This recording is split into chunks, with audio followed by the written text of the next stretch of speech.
one nation, under God, indivisible, with liberty and justice for all.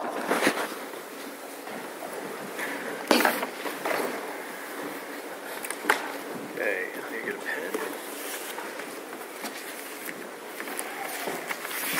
Soul?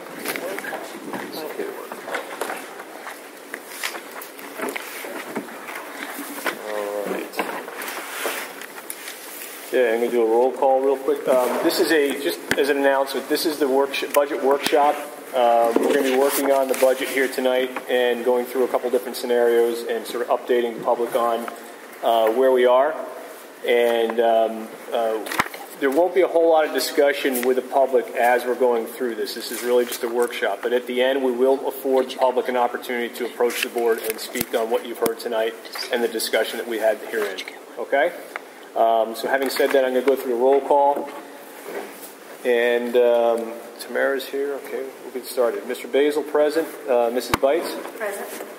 Mr. Doty? Present. Ms. Dungan? Here comes Mr. Kurtz? Ms. Duncan. Here. Mr. Rathgeb? Here. Mr. Speed? Ms. Tradowski? Here. Mr. Martino? Here.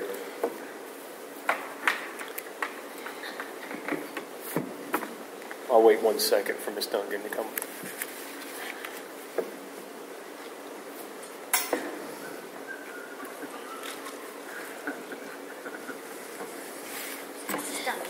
Thank you. Okay. Sorry. No worries. All right, 7:08.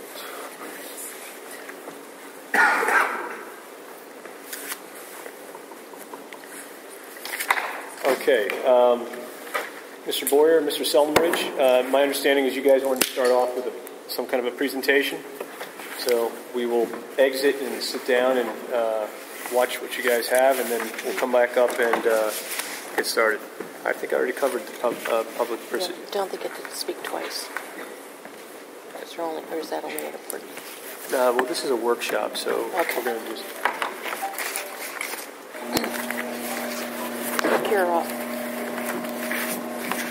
Take these with you because this is what he's showing you.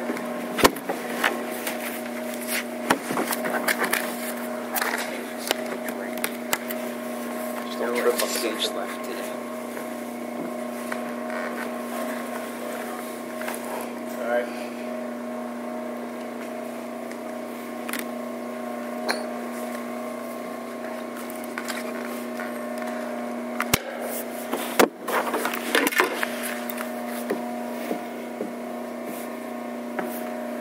That's good.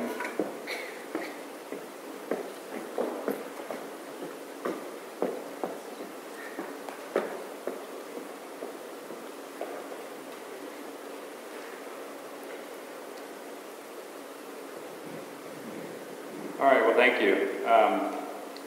We used two models.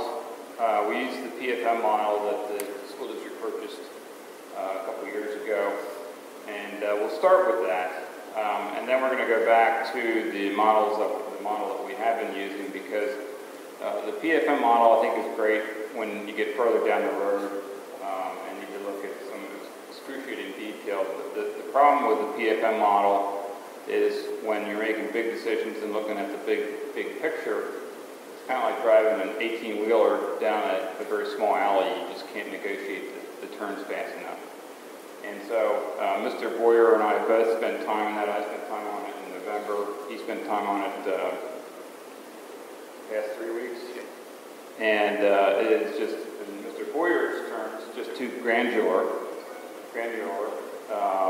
to use and to manipulate in a setting like this. So we'll start out there because I know you wanted to see it. Basically, we use the same assumptions that we've been using all along. They came out with very similar numbers as far as forecasting. We'll show you that. But then what we did to hopefully give you some ideas to think about are we basically put together 4 scenarios. The first scenario is simply the budget that was approved in February, which does not include kindergarten, does not include sports. It includes the index 2.8% tax increase. From that, the The only adjustments that we made, actually, that you included in the budget were the items that came from the state, the reading grant. The other scenarios include other possibilities.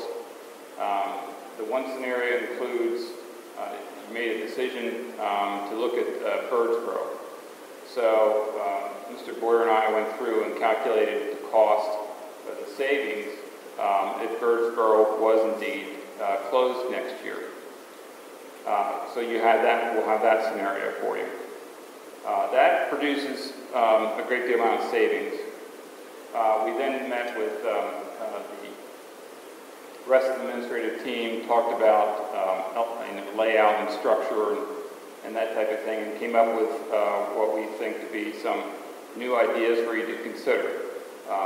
And those ideas would be making Monocacy a primary center, K through 2, and Amity an intermediate center, 3 through 5. We looked at the space of the buildings and discovered that the numbers that were on the PlanCon document, the PlanCon document that was submitted to PDE, are not accurate. When we go through and count the classrooms, we actually can get a good deal more students in there than what was on the PlanCon documents. We don't know who originated those documents. They were done a few years ago. But when we went through the classrooms, we discovered that we can get more students in there. So we're going to show you a scenario that includes kindergarten and sports back in. And then the third scenario includes not closing Birdsboro and kindergarten and sports back in. So those are the 4 scenarios that we'll take a quick look at. And then if you have any thing that you want to add or take out or consider, Mr. Boyer and I will try to manipulate the data so that you can even take a look at it this evening. Yes.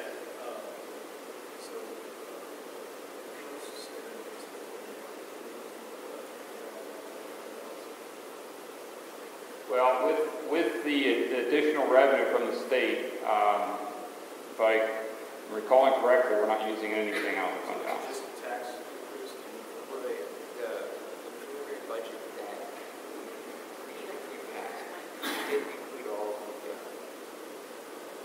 next year block grant. So it did use about 200,000. So that's 300K fund balance and $707,000 for tax increase. $718,000. Yes, $718,000 for tax increase, and then and that does use the block grant. Additional $180,000. Actually, the block grant is an additional $500,000. It does not. The budget, the preliminary budget does not have the. It's the 72. I mean, that 52 does not.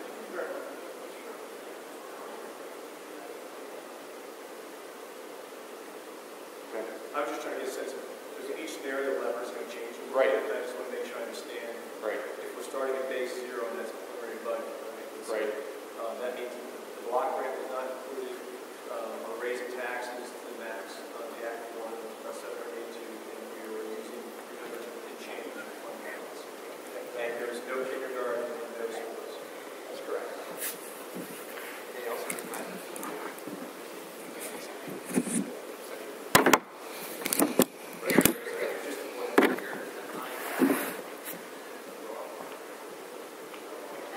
Well, when I reach 0, it blows up. I don't know. And then under the Birdsboro scenario, just so I can make sure I understand, so the Birdsboro, you go for the last thing. Yeah. All right. We lost the screen. Well, that's good.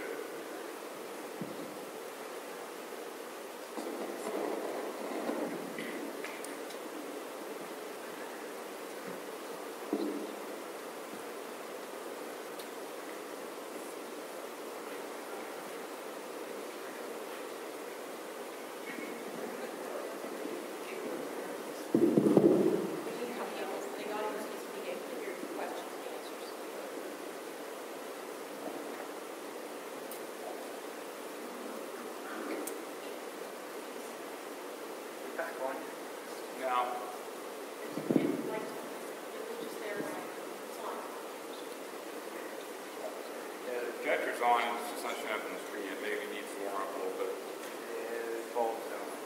Yeah, good. All right. Feel like I'm at the movie theater.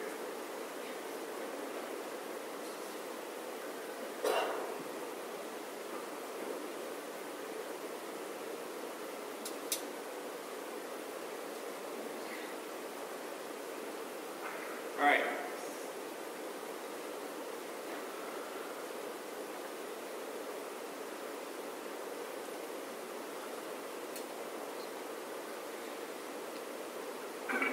This is the PFM model, and Mr. Boyer and I went through this, used the database tab, the general labor projections, and this is where you can make adjustments. And you can see that it gets pretty detailed as far as the amount of data that you put in here. And so when you're making big decisions, it's just very difficult.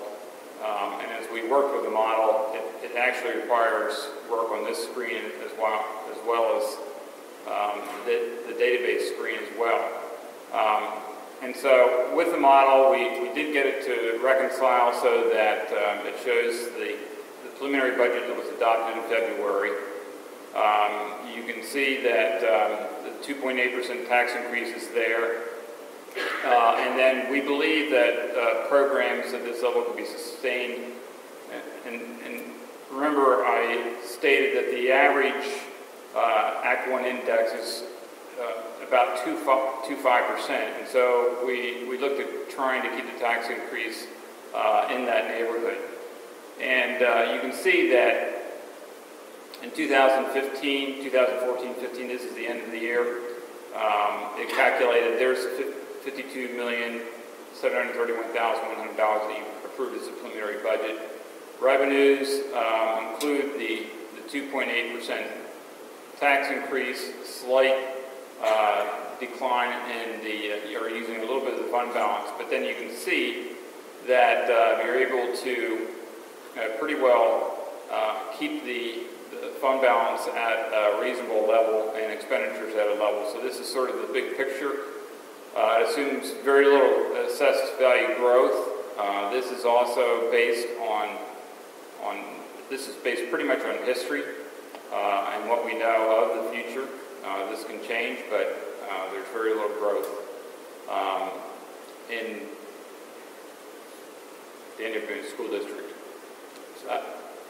Yes. This particular plan, this model reflects the preliminary budget that we approved? Yes. Okay. Yes. And I can't quite see what you're projecting going across. Our fund balance remains at a constant, what, $2.5 million? Actually, it's about $3 million. About $3 million. Yeah. Okay.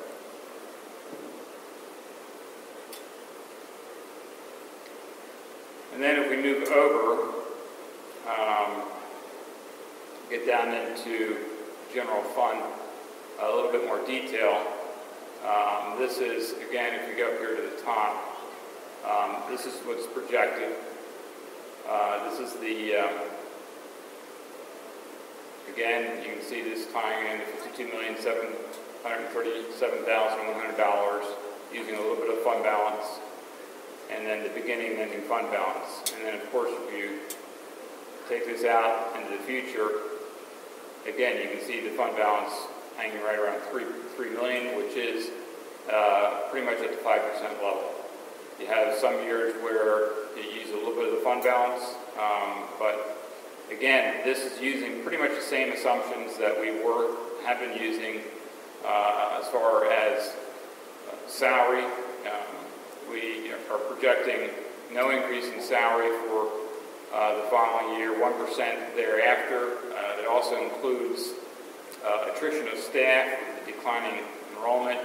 It includes the cost of PSERS. And I just want to check something here very quickly. The other local, all right, you have basic ed, and the PA grant right there, it is in the budget for 2015 in this model. You can see last year the PA grant was 154 for 47, and this is what was recommended by Governor Corbett.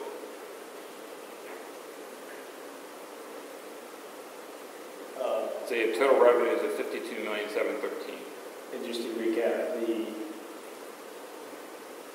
salaries are 0% in 1560, then 1% increase thereafter. Right.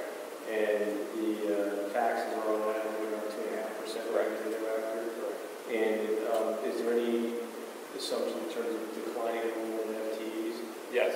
And that's what, one position a year? Or one position Now, a it was, when we look at the numbers, if there's 50 kids or more, we assuming around 2 positions,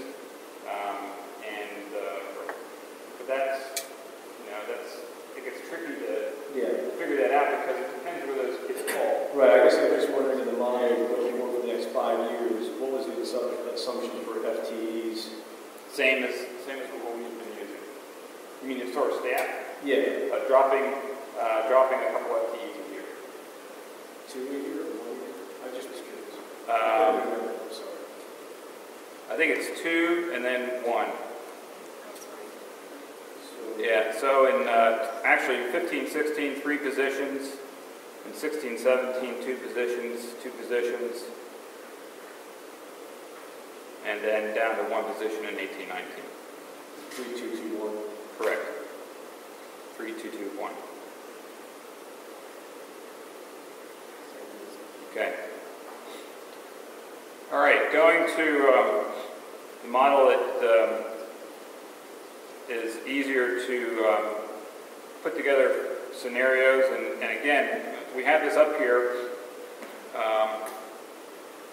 so that you, if you want to say, well, what would it look like if we put kindergarten sports, put kindergarten in and took sports out, or something like that. I think we'll be able to do that for you this evening so you can begin to see what that looks like. We can't deal with the PFM model. The PFM model, again, as Mr. Boyer and I discovered, is just too wrapped up in the minutiae and detail of on the expenditure side. The revenue side is easy to make changes. It's the expenditure side that we have difficulty making quick turns. So the first scenario basically is the approved budget. It's again the $52,737,031, and it does include the block grant that was proposed, $52,614,000. Using a little bit of the fund balance, $122,293. Our model uses it a little bit more. One of the things that we would recommend is that there has been a lot of discussion about that one debt service payment that was made in June when it could have been made July 1st. Again, Mr. Boyer reviewed that with the bank. As long as it's done through an automatic clearinghouse, it's wired that day by 11 o'clock, it can be done on July 1st. And so, with that change or with that idea, we'd recommend that debt service that we were planning to, that was originally in our expenditures. You'll see that if you compare this to what we showed you before, this debt service was around $6,000,009, this number right here that I have the X on. And this was about $120,000. What we're recommending is that out of the 2013-14 year, you transfer money into capital reserve so that you can take care of the boilers.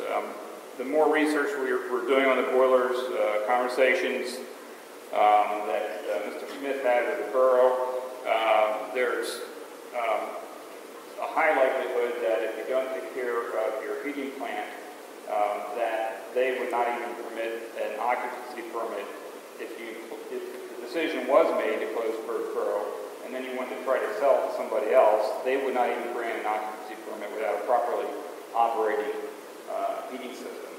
And so we feel administratively that the boilers do need and we're recommending that money be transferred to capital reserve so that can be easily done out of the 2013-14 year. That doesn't affect, because of that timing, it doesn't affect, again, we were talking about $1 million being taken out of the fund balance in 2013-14. We're still at that mark. In fact, we're a little bit under it. And so that would be our recommendation. And so what you have with this budget, basically, this budget does not include kindergarten. It does not include sports. It does include repairing the boilers by taking that money out of this year. And basically, you're able to sustain your programs, as you can see, at millage increases around 2.5% the whole way across through the year 2019 and 20. What that means to the average taxpayer is, as you can see, anywhere from $88 to $95, depending on the millage rate. But that's pretty much what was adopted in February. What we're suggesting that you look at is, since there was a motion to look at closing Birdsboro, as we looked at things, there is significant savings in closing Birdsboro that come mostly in staffing. There's ways that the staff can be aligned more efficiently. We can reduce staff. The idea, again, would be to make Monocacy a primary center. If you obviously keep kindergarten out, it would be grades 1 and 2. And Amity being an intermediate center, grades 3 through 5. What we discovered by going through, Mrs. Torshire went through room by room, the plan column numbers were off, and we can do this without adding any modulars. So the issue of modulars goes away in all our scenarios, which is good news. Even if you bring kindergarten back. Right, even if you bring kindergarten back. And that's one of the models we're going to show you. What's not on your sheets that were passed out are how Mr. Boyer and I broke down the costs. For example, closing Birdsboro, there's some costs and utilities, obviously. We would have to maintain the building at a certain temperature, but in working through with Mr. Smith, we believe that we can save in the neighborhood of $7,000 annually, but by not running that building.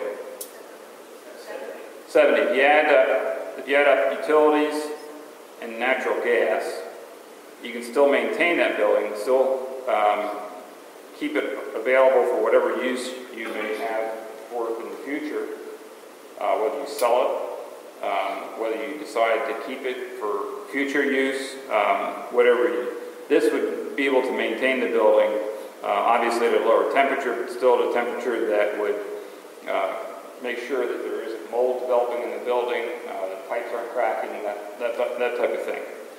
Where most of the savings comes from, again, is the lining up of Monocacy as a primary center and Amity as an intermediate center. There's a great deal of staff savings in there. Obviously, if you close Birdsboro, there's some support staff savings that you would realize as well. And those are all laid out for you here. So the total, basically the total savings for closing Birdsboro would be around $627,000 annually.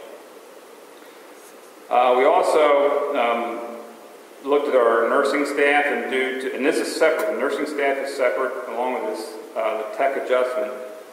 These are separate issues. Because of the declining enrollment, we can do with one less nurse, and so those are the cost savings for that.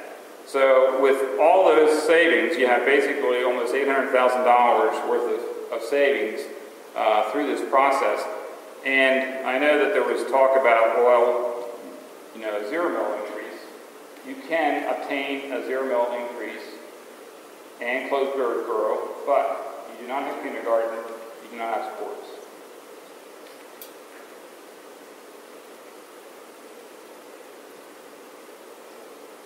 Let's go to the next scenario. One quick question. Sure. Just so I understand what we're doing with the debt service, as I understand, we prepaid last year for this year. Right. And we were originally, I guess, planning to pay debt service for next year, this year as well, and stay adjusted. And by pushing it off, we're going to have to push it off into the next fiscal year. Correct? Correct. So for this year, technically, we don't have a debt service payment at all. Is that the way we're looking at it from a financial standpoint? Correct. But not from a cash flow standpoint, because the fund balance still gets whacked no matter what. Well, in our estimates, and this is something that I didn't see, I missed it. We had the debt service payment in our estimates. That same debt service payment for July 1st was in our estimates, but it also was in 2014-15. I see. So we're double counting the debt service payment. So that's where the savings come from. All right, this next scenario, 15-16, this is the, let me get to 14-15, I want to get ahead of myself. This scenario is the same as the prior scenario, where it includes the savings of Birdsboro, but we add back in the kindergarten, and we add back in the sports. One quick question, I'm sorry. Just backtrack. My brain's working on what we just said 2 seconds ago. Okay. So what you're suggesting is that in terms of the additional funds or whatever, it's not really additional funds. We just have more money available in our fund balance now than we anticipated. Correct. And your recommendation is to take those, was the debt service payment $600,000? Debt service payment is actually over $800,000. $800,000. So you're saying take half of that and put it towards the boilers, take the other half and just put it into capital reserves, or just leave it in fund balance? We would take about $400,000, $500,000 and move that into capital reserve. Then the remainder would just basically stay in fund. Right, and we can use that for removing costs, things that haven't been anticipated, with the different moves that we had. Okay? Yeah, if I'm moving too fast, Well, I'm just wondering, slow me down. because we already have $500 million in the capital reserves, right? So Right. But theoretically, you could use that and then take the $800,000 and put that towards kindergarten or schools. Good. Right, but what I heard was a concern about depleting our fund, or depleting our capital reserve completely. That's true. And so, this will allow you to repair or replace the boilers and still have room in there for something else happens. But at the cost of kindergarten, I suppose. Not exactly. Unless you do a tax increase. Right, right. Mr. Sutteridge, I have to ask this because I spent a half hour on this. We're trying to work on the 14-15 budget. We can't make a decision on Birdsboro until June, and yet every one of these scenarios we're discussing Birdsboro. Exactly. But that's not helping us decide what we're going to do 14-15, excluding Birdsboro. Okay. Well, we'll get there if we want to. But I don't know how you do that. I mean, I don't know how you make that decision, Mr. Martino, unless you look at the cost of the savings from Birdsboro. But we can't. Legally, we can't. Because we can't make a decision on that until at least June 24th. Well, you can't make a decision on it, but legally you need to start looking at what the issues are. But I believe we have to have a budget at least prepped up in case that's not decided.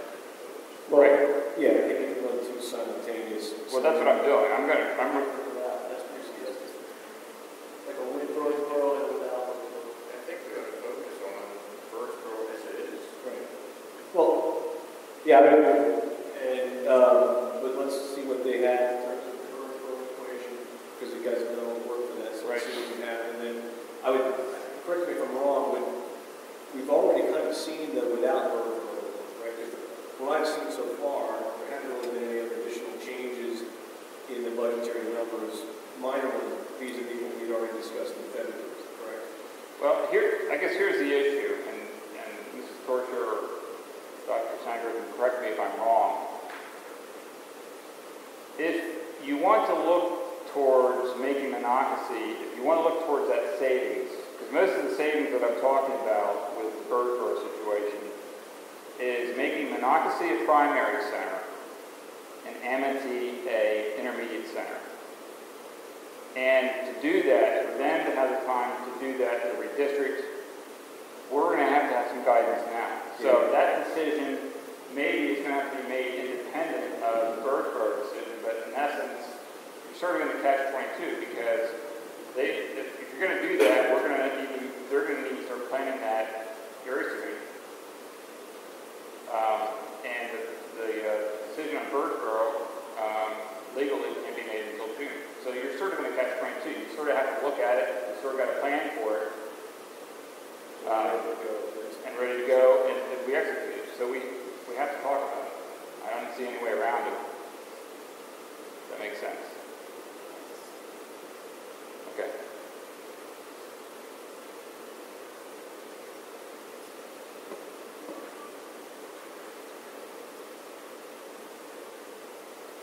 This scenario includes, again, realigning the staff. Let's keep Birdsboro out of it. This includes realigning the staff, and so you have a Monocacy primary center with kindergarten, K through 2. Amity becomes your intermediate center, 3 through 5. So you put kindergarten and sports back in. Because things are realigned, you have basically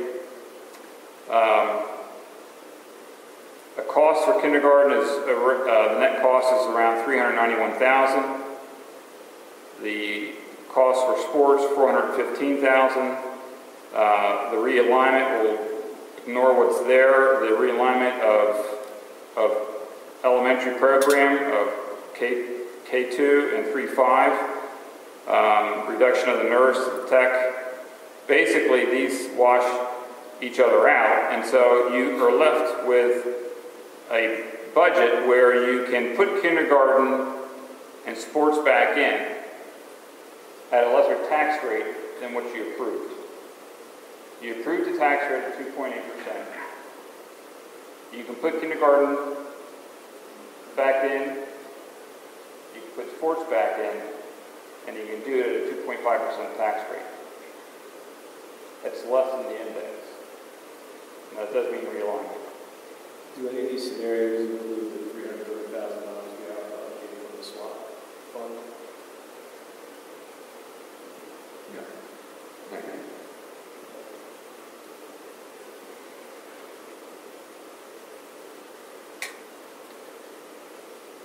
What that means to the average taxpayer, $86.81, a 0.725 mil increase. Those programs can be sustained with the increase in PSERS. And again, I think this is a pretty incredible picture that even with the increase in PSERS, you can maintain these programs. Kindergarten, which the administration considers to be very valuable for the students, for the children. Sports programs, very valuable for children and students. I mean, there's a lot of things I don't have to tell you that you learn and participating in sports or band or activities like drama that you can't learn in the classroom. I'm one of those. I learned a lot of things in running track that I wouldn't have learned in the classroom. So the administration feels that these programs are important. There are still other things that we will continue to look at to drive this millage number down. But the exciting thing is that based on our projections, and even with the increase of the pension, if you look at the millage increases going out for the next 5 years, they can be held at basically 2.5% or the average index. And what that means for the average taxpayer in Daniel Boone is if you average those, it's around $90 a year. Yes. When you consider closing rearranging children,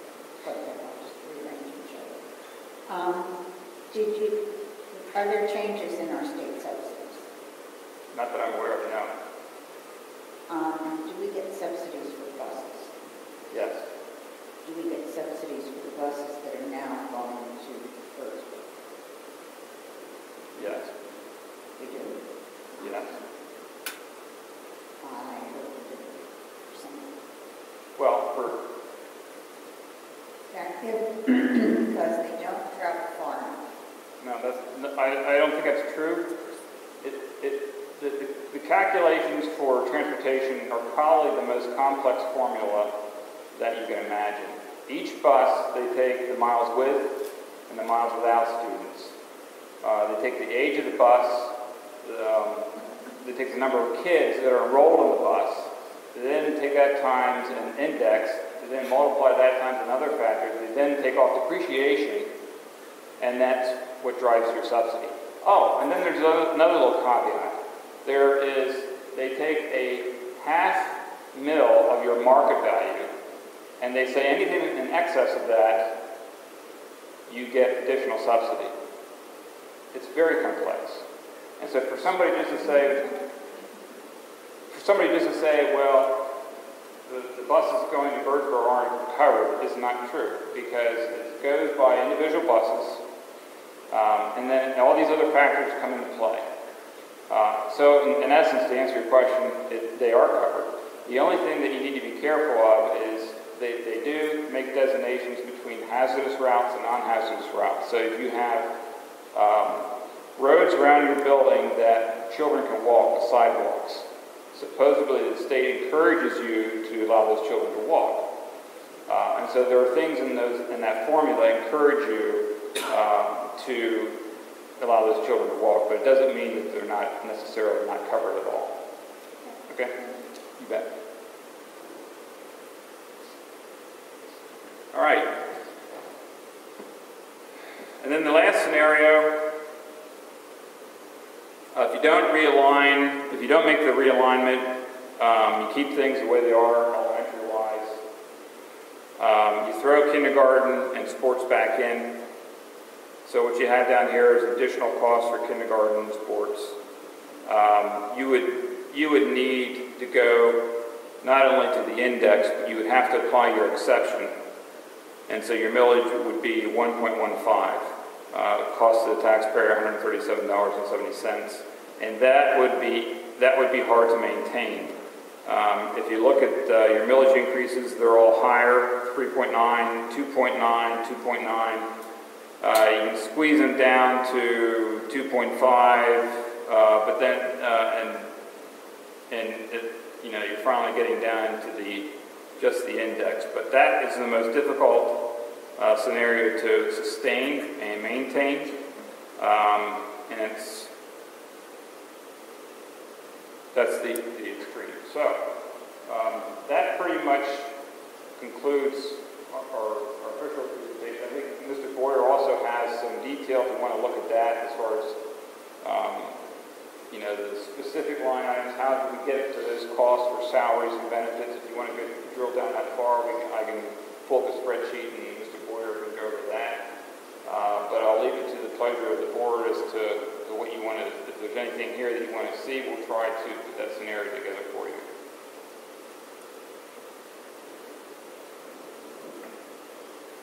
Just so I make sure I understand. So scenario one was with the closure of DEC, 0% tax increase, no sports, no kindergarten.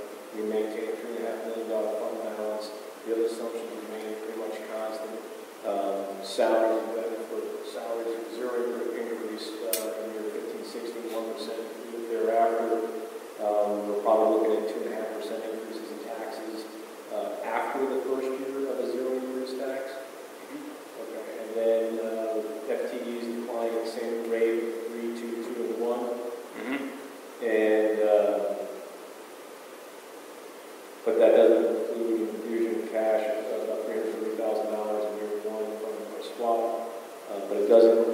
It does include putting aside, we have an extra $800,000 sitting in our fund balance that we did not anticipate, which is the reason why our fund balance is $3.5 million or so, as opposed to 2.6. Is that correct? Okay. Right. And then the second scenario is closing BEC, looking at a 2.5% increase in taxes from this point forward for the next 5 years. $3.5 million fund balance, and we'd be bringing back sports in kindergarten. That's the model where we're going with a intermediate center and a primary center. Yes. Okay. And again, the smart money is going to that fund balance stays and we're still spending money. Correct. And then the last one was kind of our BEC stays open scenario. Correct. And that's where we, in order to keep sports in kindergarten, we're looking at a maximum tax increase going forward every year for the next 5 years. We're doing a fund balance of $300 million. We're still spending some money on the boilers. And then you have our original limited budget, which is a 2.8% tax increase. I guess our original preliminary budget kind of goes out the window, right? At this point, it's not because if the last scenario we just mentioned doesn't reflect, or our first scenario certainly doesn't reflect the same circumstances as the last one we just outlined. Right. Because we've got additional cash on balance that we can use $800,000. Right. We have another $330,000 in swap. And then we apply that extra additional fund balance to whatever we want to use the taxes or right, I suppose. Right. That makes sense there. I got sure. What else? Any questions?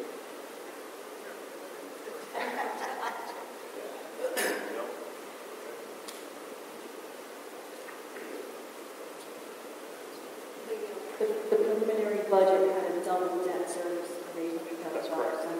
That's correct.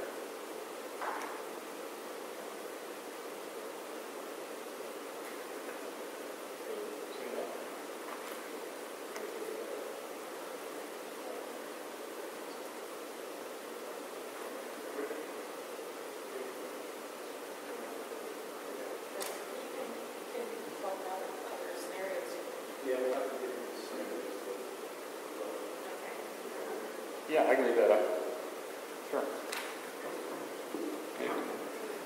Thanks, guys. You're welcome.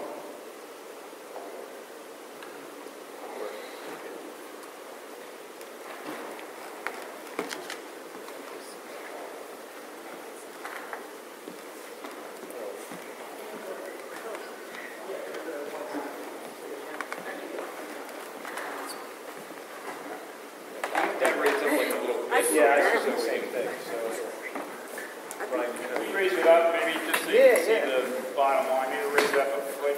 I've become an expert on screen.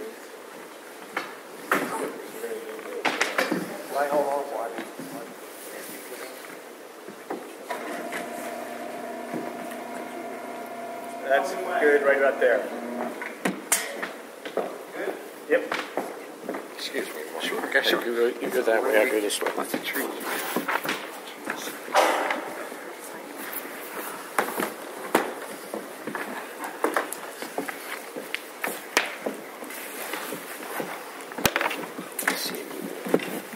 Connor, you still there?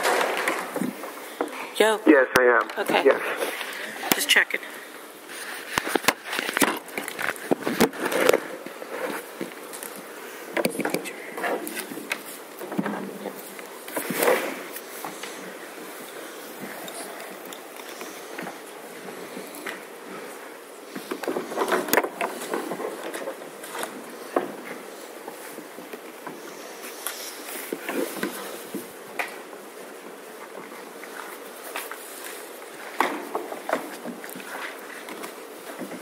Everybody all set?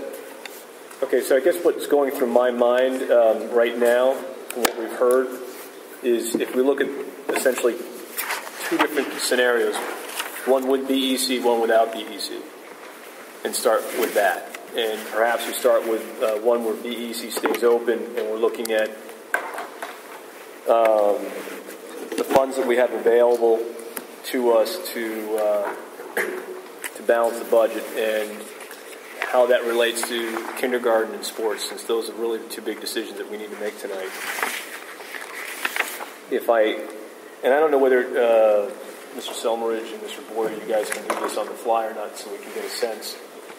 Is it possible to insert the $330,000 from the swap fund into your scenario up here, real quick? We're just going to add that to fund balance, essentially. Is that way you would handle it? Yeah. Yes. Excuse me. Is there any particular scenario you would want me to add that to? I can add it to all of them, or I can add it to just one? Well, I think you might as well add it to all of them, because that's going to be an infusion of cash in year one, right? So you're saying add $330,000 to fund balance in 14-15, or should I do it in 13-14? I guess it could go into 13-14, because that's going to give us our beginning balance for 14-15. Okay. So I'll start with the realignment of primary and intermediate center, going to the primary and intermediate center.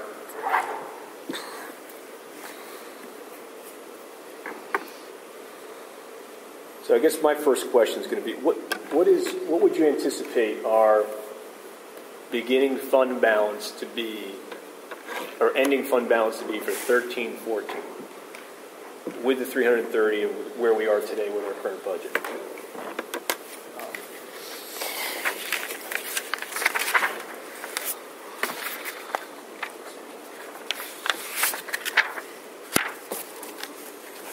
All right. If you look at, I just did it for now with the realigning kindergarten and a primary center and the primary grades at the Amity. You would end up in 2013-14 with an ending fund balance of $3,978,000. And then you would, that means that you would only have a deficit financing of $101,000. And in 2014-15, your ending fund balance would be at 6.76%. And so somewhere along the line, you could make an adjustment in millage. And if we did that, let's say, let's do that in the first year. Did you say 378, 3978, or 3987?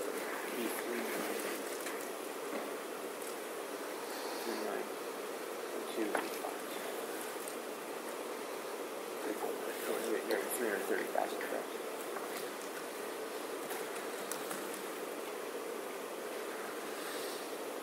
All right, just for example, if you add the 330,000, what I did was I added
Yeah, if you add 330,000 to the ending fund balance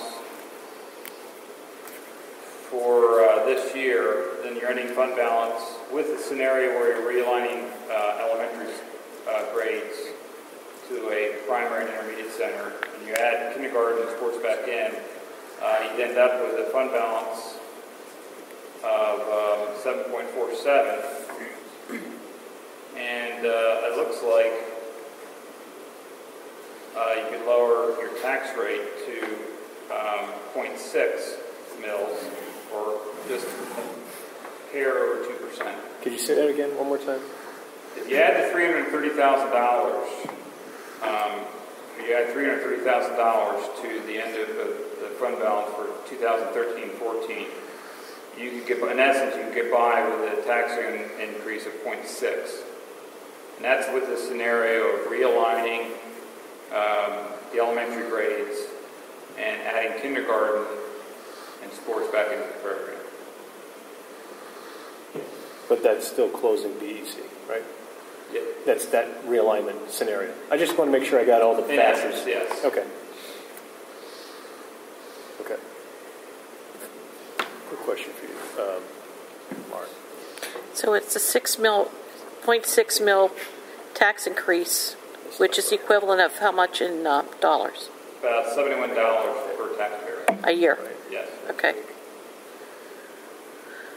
number. This number. Taxpayer per $100,000 generation. The average, what's the average? It's about 120,000, slightly under 120,000. It's like 119,000. Well, the number actually I have it at 119,738. And that's what that's based on, that average. Yes. Yes.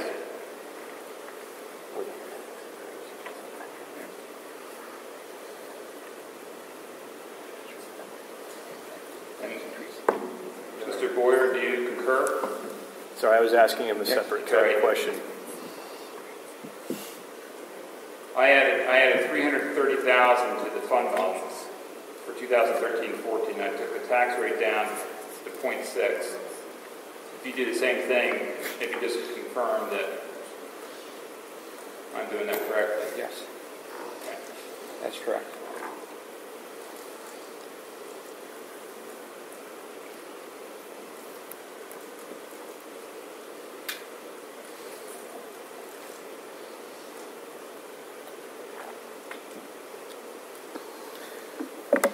Sorry, I've got Mr. Boyer working on some numbers up here. I'm trying to figure out from our original budget when we started off with,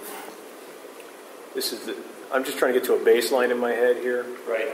So I'm looking at where we started off back in November and, what was being proposed in terms of kindergarten and extracurriculars and all that kind of stuff, where we ended up with revenues or expenditures at $52.7 million. And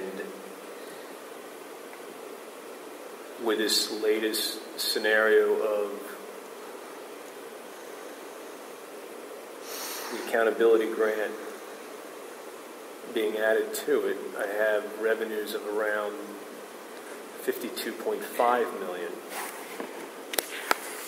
with a deficit of only about $200,000. So I don't think that includes a tax increase or fund balance use. I just want to make sure. It does include tax increase. It does? Yeah.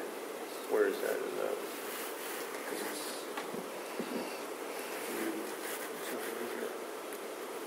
Number Get to that number. the revenue number you started off with.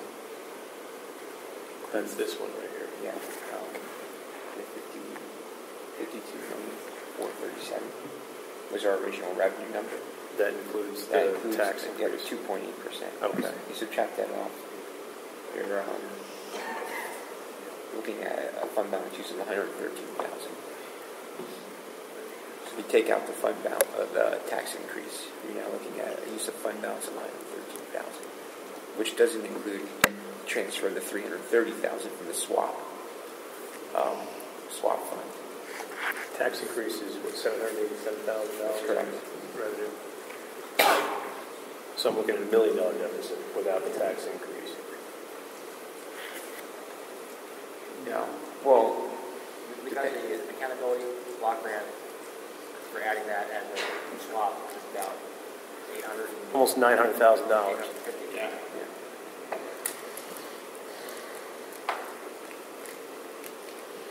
You're saying that this number, $52,437,000, I need to take out of that the 2.8% tax increase. Correct. Which is how much? 782,000.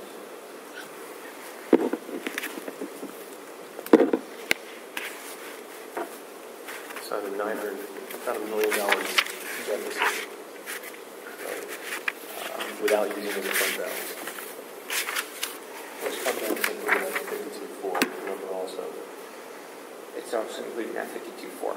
That's How much fund balance is in 52.4? 299,000. So I'm looking at $1.2 million.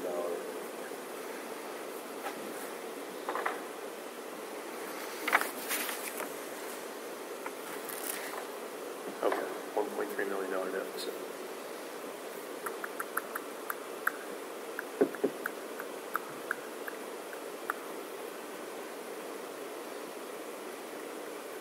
Other people have questions, by all means speak up. I'm running through some of my own sort of scenarios right now in my head. So,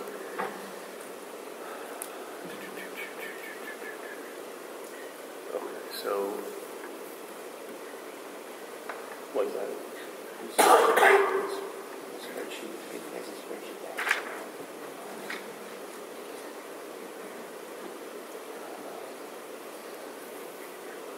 No, it was 2014, 2015, the budget document was sent out at 3:53 p.m.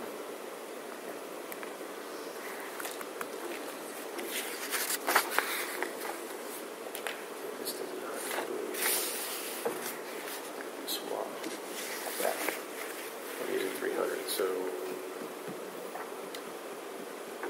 Off that original budget, we were using the account extra money that we're paying the debt service. right. So just so I understand, if we do nothing, by the time we get to the end of this year, you anticipate we're going to have $4 million in our fund balance? If we transfer the money out of the swap account, 330 out of the swap account, into our current fund balance, we were originally running 1.2 million or so under budget. Correct. We're anticipating using about $300,000 out of our current fund balance for this year, so we should end up with an ending fund balance of around $4 million. Does that sound about right? Mm-hmm. Okay. And we anticipate a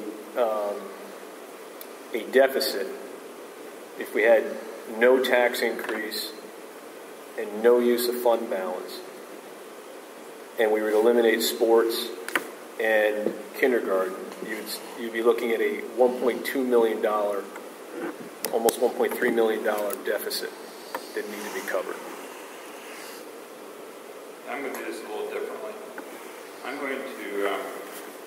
I'm just trying to get, for me, Mr. Selman, I'm just trying to get to a baseline, right, so that if I say, okay, well now we put in kindergarten, now you put in sports, what does that inflate the deficit to? Right. For the year, and now we know what the nut is, and so the question then for me becomes of how much fund balance do you use, how much tax increase do you use, or if to cover that. Right. And that's a scenario without even considering the closure of Birdsboro and the realignment of everything else. Right. And for me, in my head, that would be kind of like my baseline scenario. And then from that, I would say, all right, well now I understand. We can then, as a board, debate, well, how much fund balance, how much taxes are you going to put the kindergarten in? You can take it out. And we have that kind of that discussion. Bring, I think, where Mr. Martino was going, which is a scenario without a realignment of buildings, to some sort of decision tonight about kindergarten and athletics. And if we're comfortable with that, then that's something we can then convey to the public on what that decision would be. And then going forward, we can have the second part of this conversation, which would be, okay, well, if you were to close Birdsboro, now how do you shuffle the deck in terms of the levers that are available to us in terms of fund balance, taxes, and kindergarten and so forth? Is that everybody okay with that, sort of where we're going with that? Okay. So if you could just, I don't know if you, I could state it again, and I'm just putting it out there that with the elimination of kindergarten and the elimination of sports, if you were to bring those back in, sports is about $500,000 net, and kindergarten $600,000. So that's $1.1 million. That'd take us up to about a $2.4 million deficit. Without a tax increase? Without a tax increase, and without any use of fund balance yet. All right. I want to make sure we're all on the same page with that number. That's all. What I did was I added $330,000 instead of adding it to the fund, directly to the fund balance. Basically, how it would come in from an accounting standpoint is you would add that to local revenue as an investments earning. And so I added that to other local in 13-14. So that's now up to $1,498,000. So that gives that takes your basically the use of the fund balance. You would use in 2013-14 $589,000 of your fund balance. That's including transferring money into capital reserve and other areas so that you can cover the boilers. If you had no millage increase, then in 2014-15, you added kindergarten, or you kept kindergarten and you kept sports in, you realigned elementary so that you had just a primary center and just a intermediate center, only 2 elementary buildings. In 2014-15, you would use another $523,000 of your fund balance, bringing your fund balance down to $3,379,834. Now the problem is that's okay, but if you look out until 2019-20 and you try to keep other tax increases at 2.5%, you're going to end up in the red by the year 2019-20. Okay, could you one more time with that scenario so I can follow? No, it's a lot. It's running a lot of numbers. I took the $330,000 from this swap. Thank you. Added it to 2013-14 revenue. Still transferring money into capital reserve.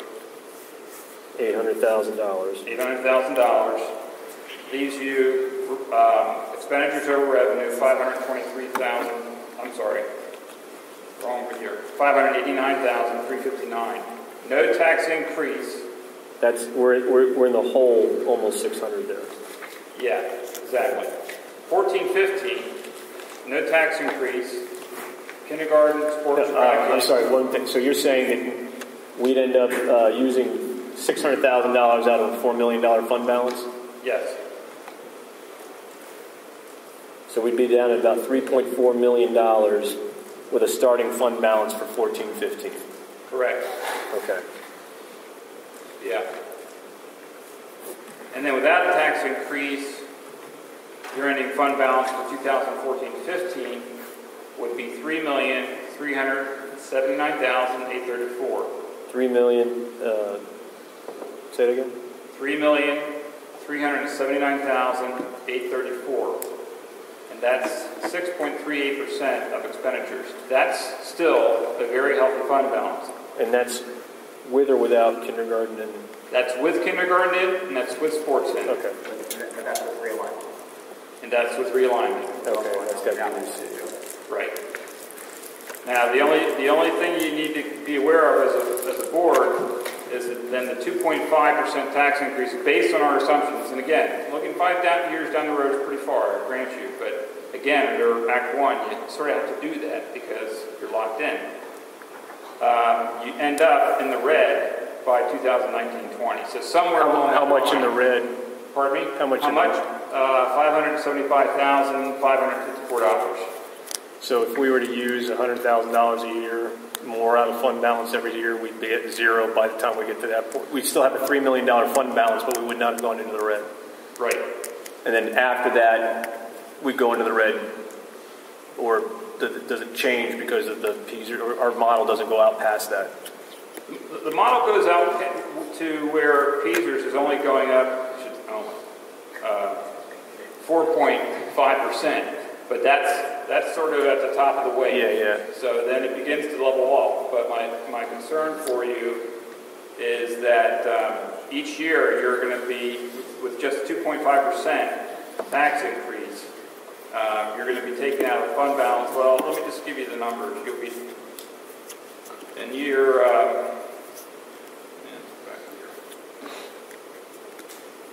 Is there, in that model that you're talking about, Mr. Seldenridge, are we setting, other than this initial lump sum of $800,000 over into our capital reserve, and I guess you're not really taking into consideration, I'm thinking of our working capital right now.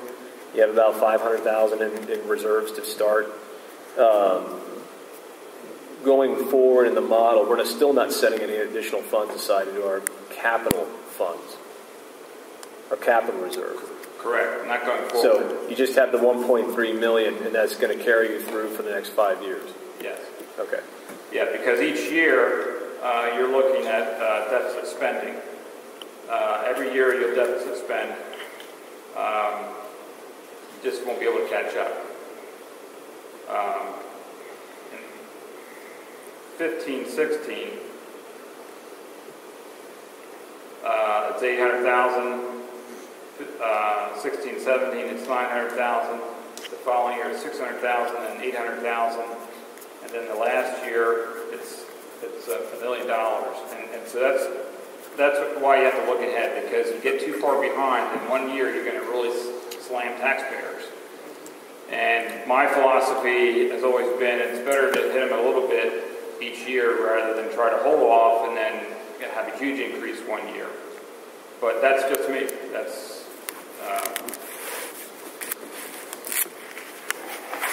And that's assuming, though, that our current transfer tax rates and all those types of things stay the same. So essentially, the economy doesn't change at all either between now and the next 5 years. So our assessed values for the real estate here don't change. They don't go up. They don't go down.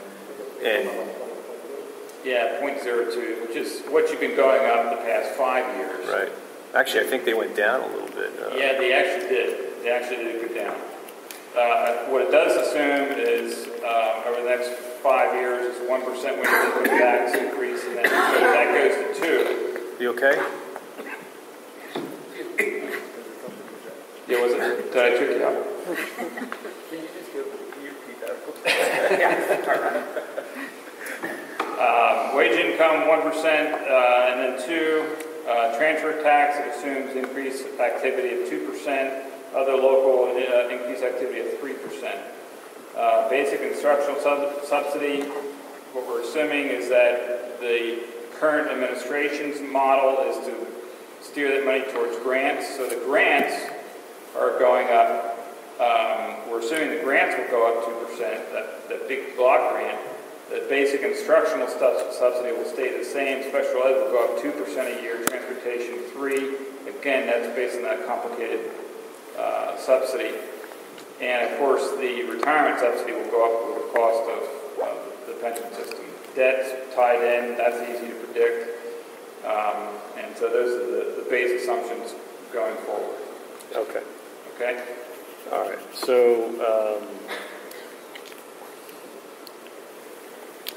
So under this scenario of taking, going back to where I was before with the BEC question, if we take BEC and we set it aside for a moment, and we add the swap dollars in, we're going to take this $800,000, put it over in our capital reserves, and we're looking at spending about $600,000 out of our fund balance this year, which would leave us with an ending balance of $3.4 million or still $4 million? $3.9 million. 3.9, okay, so we're still there, okay. And if I've done my numbers correctly here, if you were to bring kindergarten and sports back, we'd be looking at a deficit of 2.587, almost 2.6 million.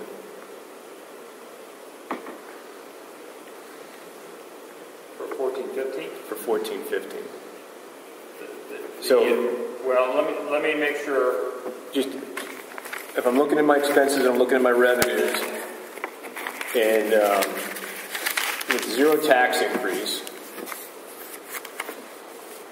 if I were to bring back the $700,000 for sports, or $500,000 net for sports, and another $600,000 for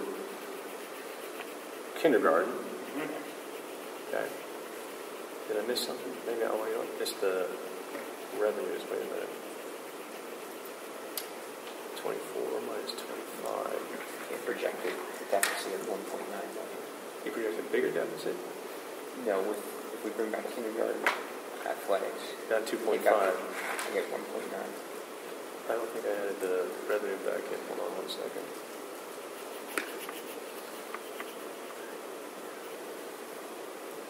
Yeah, I think it's roughly 1.9. 6, 5, and 8.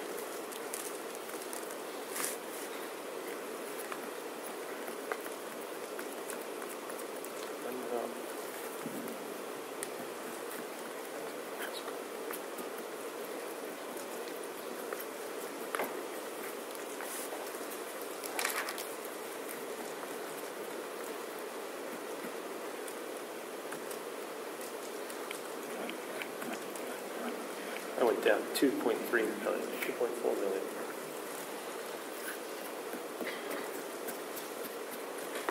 I started off with 52.737, which was our $1 million in expenses, right? Which was kind of our $52.7 million, right? Okay. And that's without kindergarten, without sports, right? And we had revenues of 51. I see where you're going. 755 or whatever it was, which was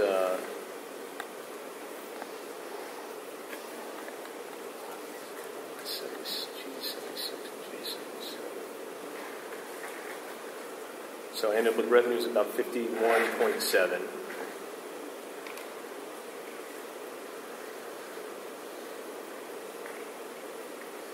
And then if I take out the tax increases built in of 2.8%, right, and I take out the $300,000 of fund balance built in, right? Okay, that's right.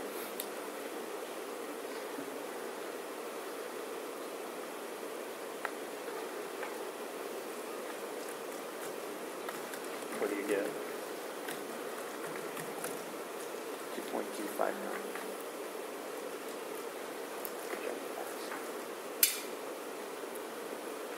With kindergarten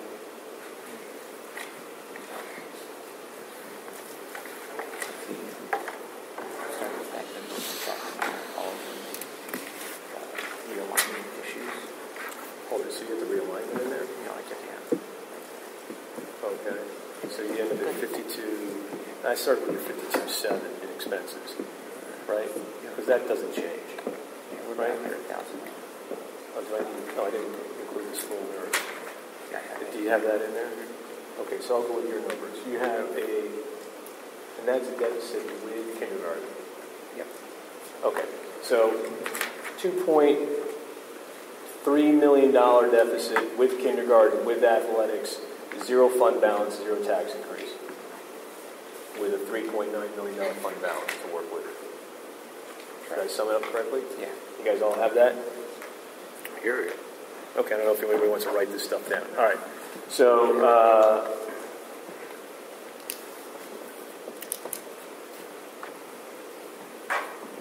I guess under Mr. Martino's first scenario is without taking in the realignment issue into consideration, how do we want to broach that $2.4 million deficit, $2.3 million deficit?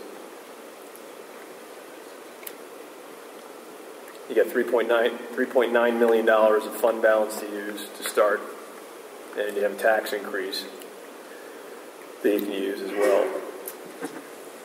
Or you don't bring in kindergarten sports, I guess. That's the other way to look at it. Bringing them back. Now, every year that I've sat and listened to the budget being prepared, and I hear Mr. Seldenbridge's 5% goal, which is nice, but this board has always talked about keeping the fund balance at around $2 million.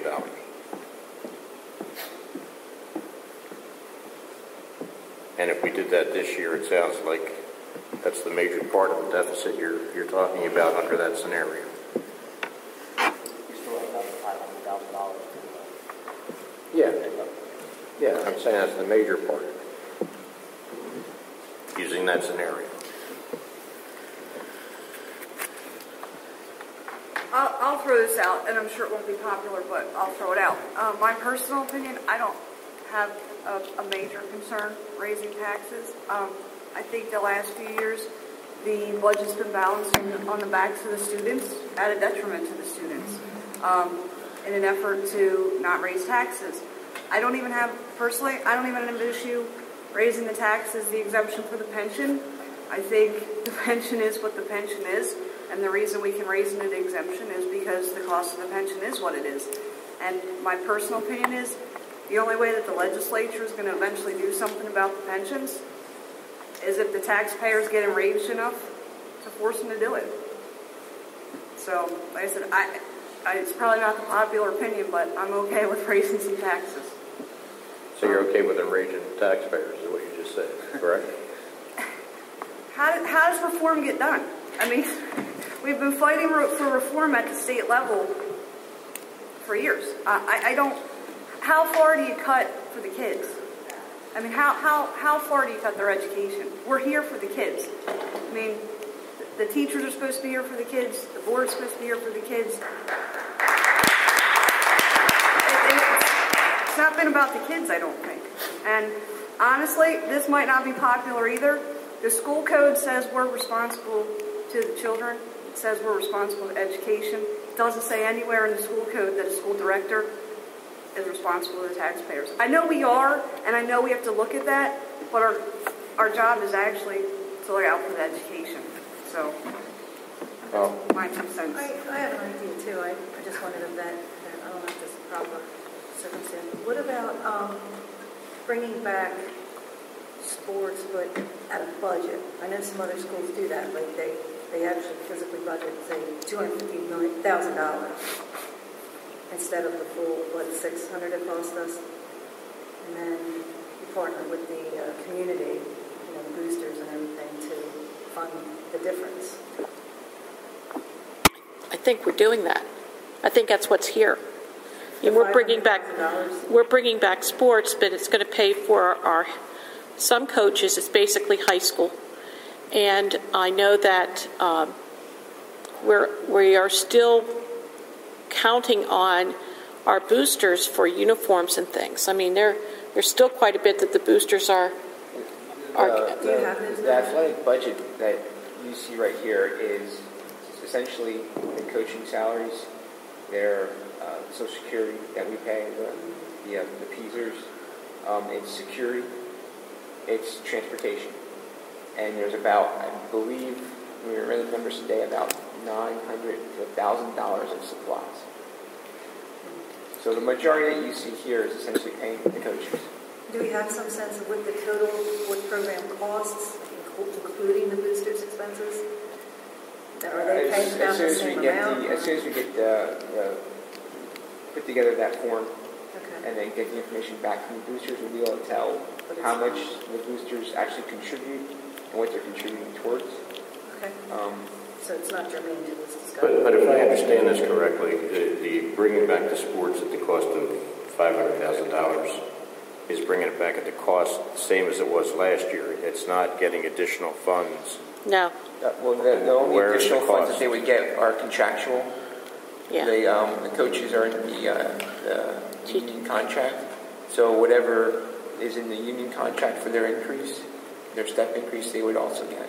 That's what I'm saying. I mean, what's the change from this year? It would basically be that. I mean, I think last year the net on the budget was $430,000. Now it's $500,000. So there is an increase to our overall athletic program of about 70 It's not going to be less. Excuse me, I'm looking at the sheet, and the wages that we put together to add sports back in, and then subtracting out the gate fees.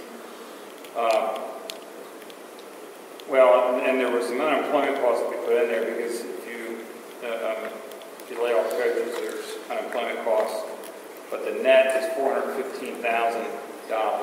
So I'm not sure where the $500,000 is coming from.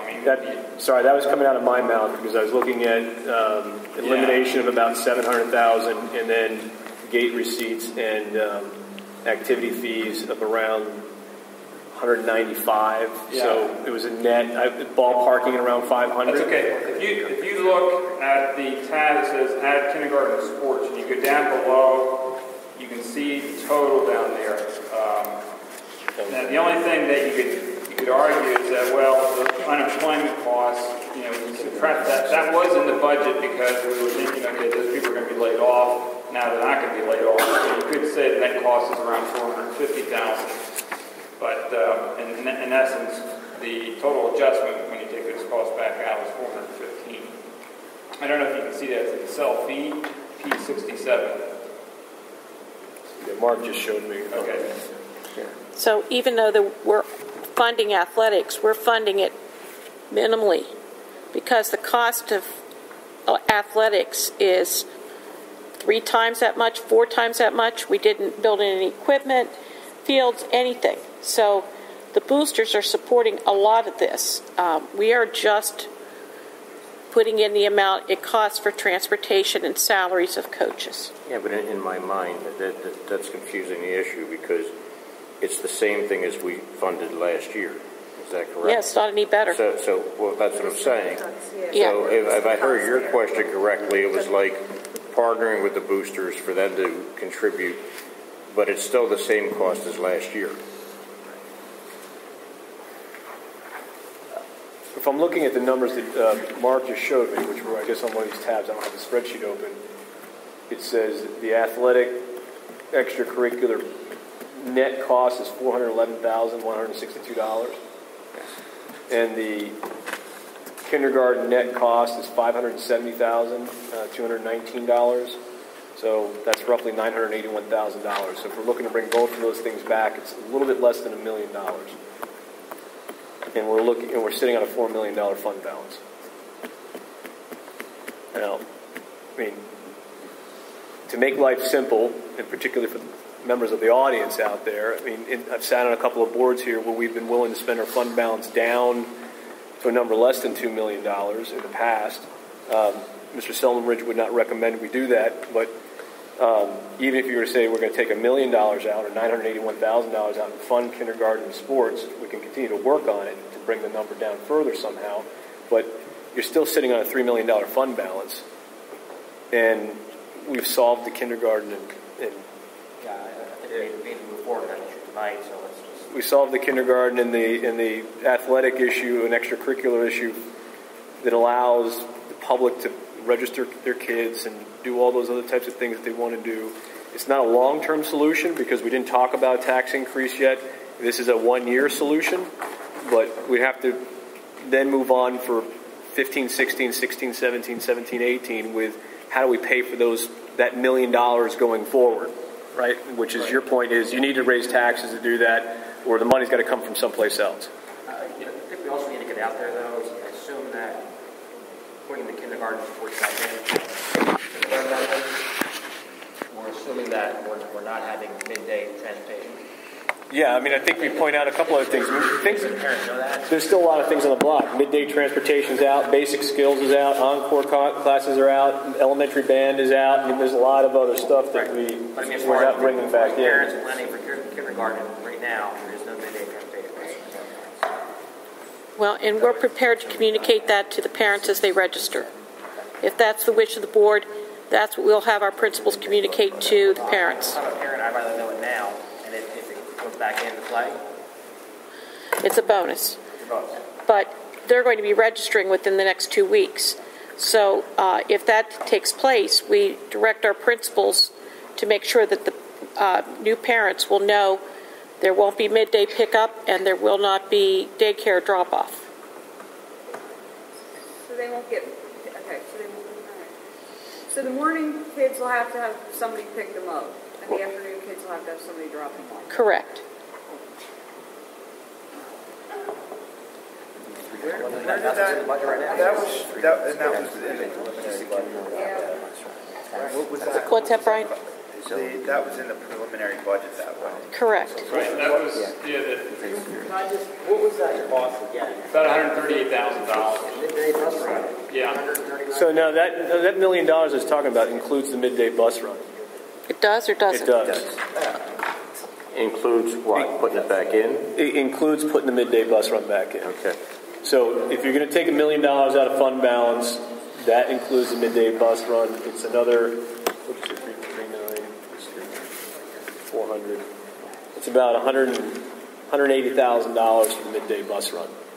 Well, is that on the one sheet I see? It says 138,956. Yeah. And then the daycare bus run is roughly 30. That's right. Okay, so you're around 170. $180,000. No, I mean, I would, it'd be great to put the midday bus run back in. I know there are certain districts that don't do it. As a parent that had 2 working parents, for me, that would have been very challenging. But the daycare bus run, that's one I could, Yeah, I would be okay with cutting that for sure. Well, you may not be able to. Because some of these kids on their midday run don't go home; they go to a daycare. Okay. But we're taking them if they're in the zone, if they're distributed for Amity and their daycare is in Birdsboro, we're driving from Amity to Birdsboro. But if we consolidate and have a primary Wait a minute. We're going to have this conversation without the consolidation thing first. I'll hold it off. Yeah, okay. So we can come back to that one in an hour and a half when we solve this problem. Hour and a half. I don't know. I'm just saying that these meetings take a long time. But the $1 million would include adding kindergarten, sports extracurriculars, and a midday bus run. The $1 million includes the daycare bus run, the midday bus run, sports, and kindergarten. It's everything all in. It's an all-in number. And the sports is sports, middle school and high school. It's middle school and high school. It's the full Monty.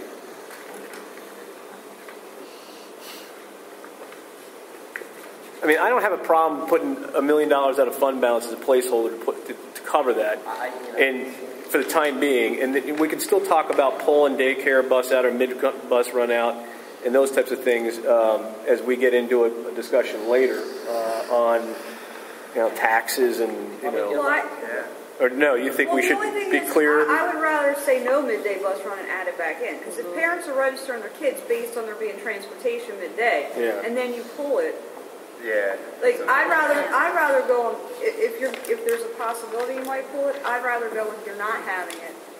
And then, I agree with that. I'd rather give something back than take something away. So it's an $800,000 nut? Landlord's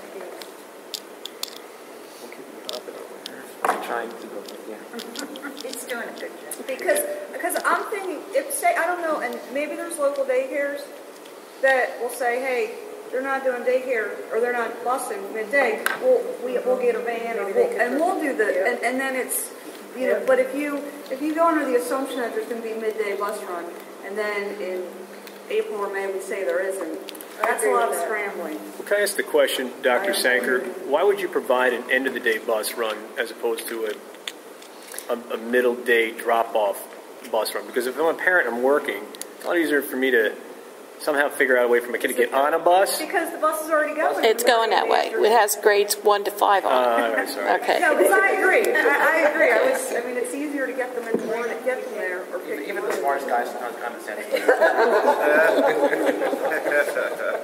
I'm working the numbers. I'm not working about the the qualitative stuff. I'll keep you calm. I do the common sense. Right? It's out right now. All right. Okay, Andrew? Yes. So tonight, we're voting not on the tax issue, we're just voting on... Well, I think I'm trying to get us to a point where we have essentially two scenarios that we can discuss and come to some sort of conclusion for the benefit of the public and our administration. So I think goal one is put aside the whole BEC and realignment of the kids and just, can we solve the issue of kindergarten and sports tonight, all right? And do we do that through fund balance use? Do you do it through cutting pieces of that out, whether it's midday bus run or whatever, and using a smaller amount of fund balance? Do you do it with fund balance and taxes? I think that's where we sort of have to have that discussion now, that we're willing to commit to a certain level of service to our community, and we'll figure out where the money comes from. It's either going to come out of the fund balance, it's going to come out of fund balance and taxes, or it's going to come out of taxes. But we're going to have to commit to a kindergarten or sports, or no kindergarten, no sports. But we have to. Honestly, I prefer if we could put this to bed for years to come instead of having this again next year and the headline says boom cuts kindergarten. Right. If we have to raise taxes to do it and not nail it down for the next 5 years, so be it, as far as I'm concerned. Well, Yeah.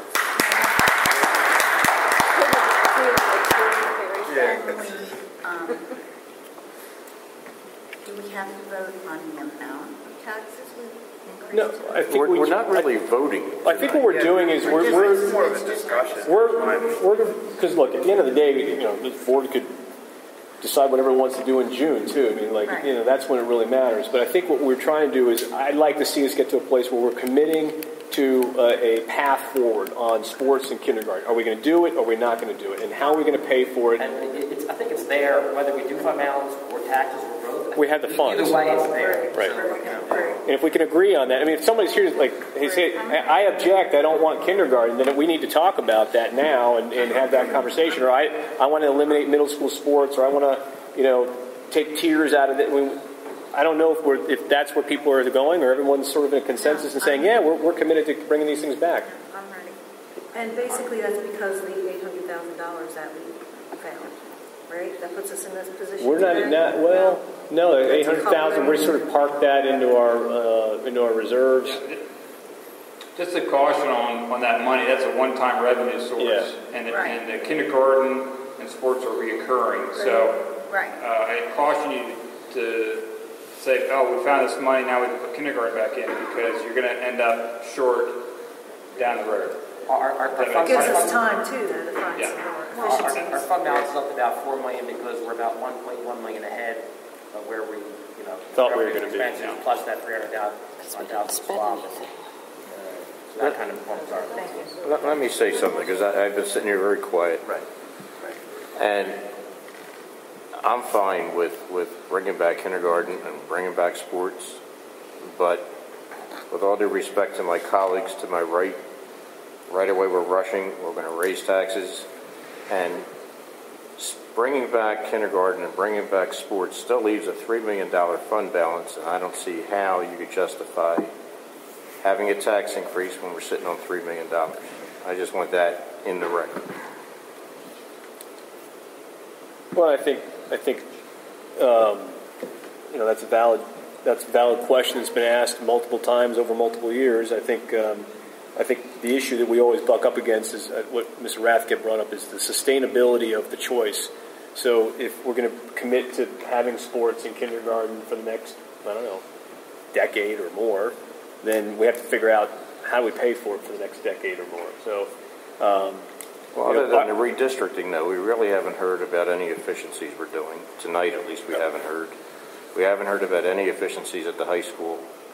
I believe there are efficiencies to be had, and we need to have that discussion before we start talking about raising taxes beyond $3 million. Right, but we're not having that discussion tonight. No, I'm saying. We're just all agreeing that. No, I'm just saying. I was making a response to. Yeah, It looks like with the efficiencies they're working on and the next I understand that. we're going to be in Right.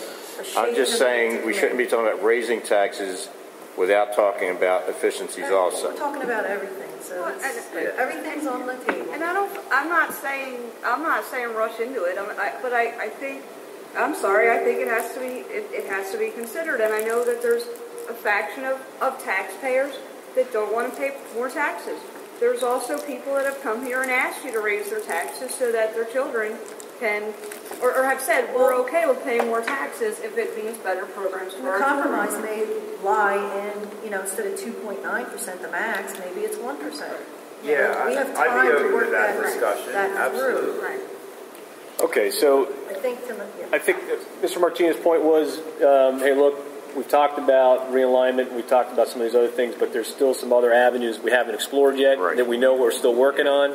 So the tax issue is maybe a little premature.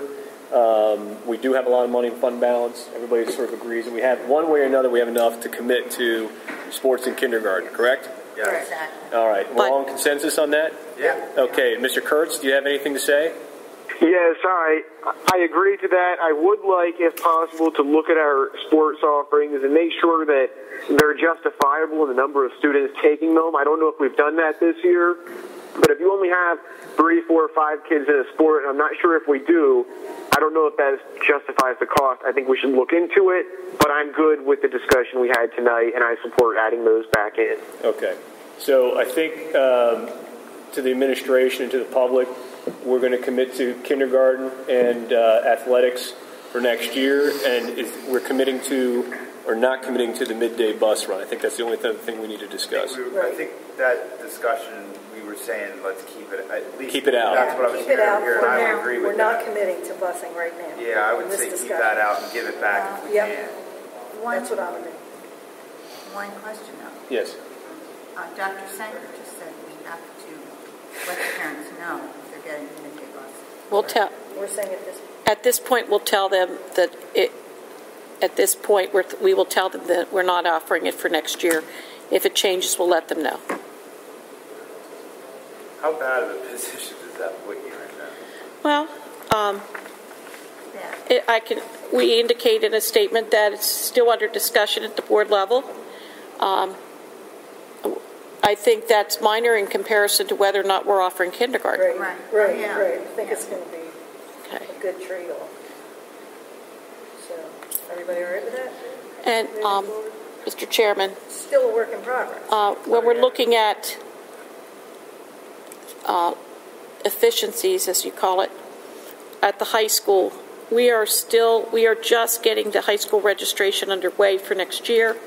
I won't have that information probably for about 2 weeks or so on what classes filled, what didn't, how many sections we have, etc. So I won't be able to do an analysis of the high school schedule until that process is complete. The other thing that I did hear this evening that is a little disconcerting is the possibility that we would use up all of our fund balance and in order to avoid a tax increase. And I didn't hear that. That's the one way in which, if you can't get enough efficiencies and you don't want a tax increase, and you think that if we think our fund balance is so healthy that you can take from it just to avoid a tax increase, I would caution you on that because it's very difficult to replenish a fund balance. And it is there for emergencies. It's there to help us on lean years, and ours is anything but healthy. Got it. Any other comments from you, Doctor? No. On the discussion? Ms. Dungan. I agree with Dr. Sanger. I mean, if you, I think that when we think about a tax increase, we should think about it on a lower level. And I would have no problem with the tax increase if it was minor this year. And I would prefer to see a minor increase every year as opposed to waiting till we're panic-stricken and then we have to jump taxes up really much. Yeah, I think it's not fair. I think one of the arguments that we had last year, and I'll play devil's advocate for a moment, just push back a little bit, is that I think we do need a long-term sustainable plan, and tax increases should probably be a part of that discussion. They have to be a part of that discussion. I think in the past, where the board was looking at it was, if there's a possibility that you don't have to put one in place, and you can still maintain a path of sustainability going forward, we ought to consider that, because once you put one in place, you never take it back, right? So you put it in place, and you find out the following year you're throwing surpluses or you don't need it, and and then the next one goes in, and the next one goes in. There was a pattern of that in the past that put us in a bad spot vis-a-vis the taxpayers, right? I mean, people finally got fed up, and we were throwing surpluses and all kinds of different things, and it led to some other bad decisions. So I'm just echoing that argument for consideration. I think taxes are part of revenue streams. You can't get away from it. So in the long term, we're going to have to raise them. I just think that a minimal tax increase every year, not without voting on it every year, but thinking about you get a plan for it, is far better than 0 one year and jumping to 2.8 or even 2 the next year. Yeah. I think one or less people don't feel it as they feel a major jump at one time. Got it. Anybody else have anything to add on this part of it? And then we can talk about the realignment piece. Okay, so no midday busing, no daycare bus run, but kindergarten and sports are back in the budget. And restate, please, what else is cut in that? Well, I can go down the list. I mean, the things that are still out of the budget would be basic skills, middle school English, middle school math, middle school science, middle school social studies, elementary positions, elementary band. Can we please clarify that we're not cutting middle school middle school science or middle school English? That is one team is what we're talking about, right? That's right. It's one full-time employee, not the entire program. Okay. Didn't mean to startle anyone. Yeah, I'm looking at this and I'm going, I'm looking at a summary. Just for the record, I'm looking at a summary. If the press is here, it's a summary statement. It was not the entire program. Right, so elementary band, elimination of one elementary position, the elimination of one middle school social studies position, the elimination of one middle school science position, the elimination of one math middle school position, the elimination of one middle school English position. For the benefit of the public, I'm assuming everybody up here is looking at the same spreadsheet I am. So that's the one that was sent out today. Yes. Okay. Well, just to further clarify, those positions are being eliminated because of student enrollment. Declining enrollment, correct. Declining enrollment, that's correct. So we're not really eliminating anything. I said those are the positions. But it's basic skills, though, is one that's going. I don't think that's contingent on enrollment. We are. If I could mention that we are looking at the possibility of trying to fund that particular position through some federal or Title I monies.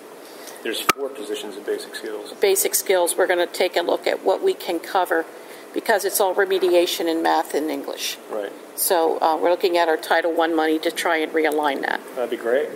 I would like to see basic skills. Can I ask a question on it? But then would that be taken away from something else, or would it be additional Title I funding? Some of the programs, it would take away from some of the program, but it would underwrite the salary of an instructor and still be able to do the remediation work, but possibly some of the materials that are bought through Title I would be altered to salary. Instead of buying additional books, we'll make do with what we have. Okay. I mean, I didn't want to lose something else. Right. Mrs. Torsha, am I on the right track? Yeah. Yes, okay. Where do those revenues for Title I present themselves on the budget? Is that block grant? It's federal money. It's under the federal money. Federal, thank you. Yeah, federal revenue. That's most of the $990,000, not all of it, most of it's Title I money. Okay, thank you. Mm-hmm. Okay. So we'd like to talk about that, increasing that number. Well, no, we're talking about utilizing that money. Utilizing that money to help fund the teacher who does the remediation. Okay, thank you. Shifting priorities. Correct. So by eliminating the middle school spots, what does that put us class on? Mrs. Torsha, I'm going to defer to you on that question. So by the eliminating of the middle school spots, where do we wind up class size? They'll be around 25. They're sitting at 21, 22. They're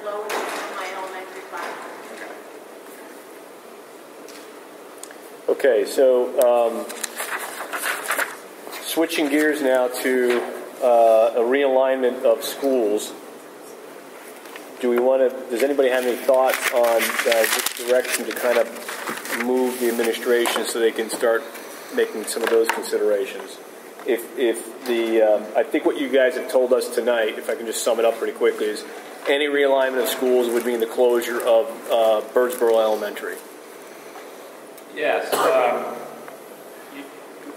You can put, again, K through 2 in Monocacy. That could be your primary center. And 3 through 5 in Amity. And that's the realignment that we're talking about. So let me just ask you guys, the administration.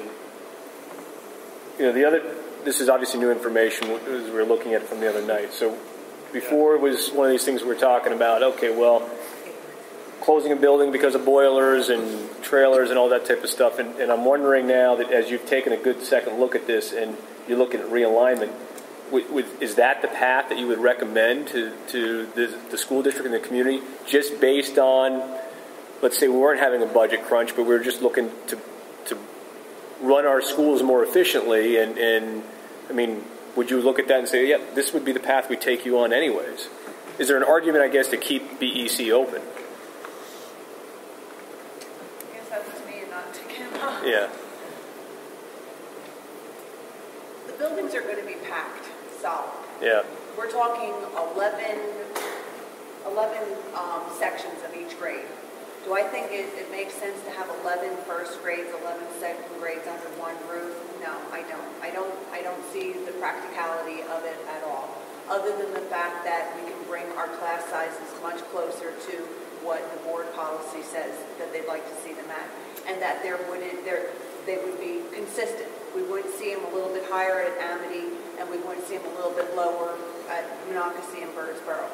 But I think for space purposes on the playground, just in a building as a whole, the amount of pressure put on a nurse, the amount of pressure put on a guidance counselor, on one administrator, I think that 609 students, K1 and 2, is an enormous amount of students for those people. Then we're looking at 3rd, 4th, and 5th grade at Amity, which comes up to, 808? Is that what I said it would be? That, again, is huge. I mean, again, we're looking at the numbers on a playground, the numbers just traveling around the building. There's classroom space, it can be done, but I don't think that we're going to optimize the best learning potential of students by taking our class sizes. We would have to start 5th grade next year at 26 students to have all 11 5th grades at Amity. Can I ask so is there a benefit to having the K through 2 or having them all both K through 5? I think it's more beneficial to just have them all K to 5. Yes. Well, I mean Monocacy and Amity being K to 5. We wouldn't be able to do it that way. We wouldn't be able to put them in. The budget scenario we just discussed did not have this realignment in it, correct? No. So we want to sort of take the realignment. Literally the same as we are today, for the most part. Adding that back in, and we are where we discussed. Yeah, if you don't. About 800K short, more or less. A little over. Even moving 5th grade to the middle school, after exploring that further, there were going to be more expenses than that I saw just by saying, we have space. But, just looking at that overall, that's really not practical either to move those classrooms up there, because you would save maybe one teacher. You still have 26 kids sitting in each of the classes. But then on top of that, you would have additional expenses because we'd be taking away 4 computer labs that we would need to have computer labs, which then would have to convert to computer labs on a card at $20,000 a card. There would be additional expenses because our on-core staff is already at a reduced schedule percentage. those encores would have to serve fifth grade, and fifth, sixth, seventh, and eighth grade currently receive 42 minutes of gym, art, music, etc., opposed to the 30 minutes. So, well, that's what we need to hear. I mean, we got to get a sense of, it's one thing to look at works by space and hear the numbers. Obviously, we got to understand how this thing's going to operate and what the constraints and pressure points are going to be there. So we need to hear this. When I put the students in the classrooms, I utilized our policy, our class size policy, and I tried to take the numbers somewhere in the middle so that I had space if 13 first graders would move in, that we wouldn't automatically be over. And so basically what you did was you just took it by the numbers and by the books. You took, this is what the policy says, this is the space we have available, this is how we'd move the bodies into that position, and this is how it would fall out in terms of your overall structure for employees, and there you have it. Correct. So, but it's still a lot. Yeah, I hear what you're saying. So I guess the question I have then is, under this scenario, as opposed to the one we just discussed, would there be other things that we need to consider bringing back that weren't in the numbers that were discussed earlier to ease that pressure? Is it more aides? Is it more teachers? Is it a stacking of schedules or something? So some kids are coming earlier, some are going home later.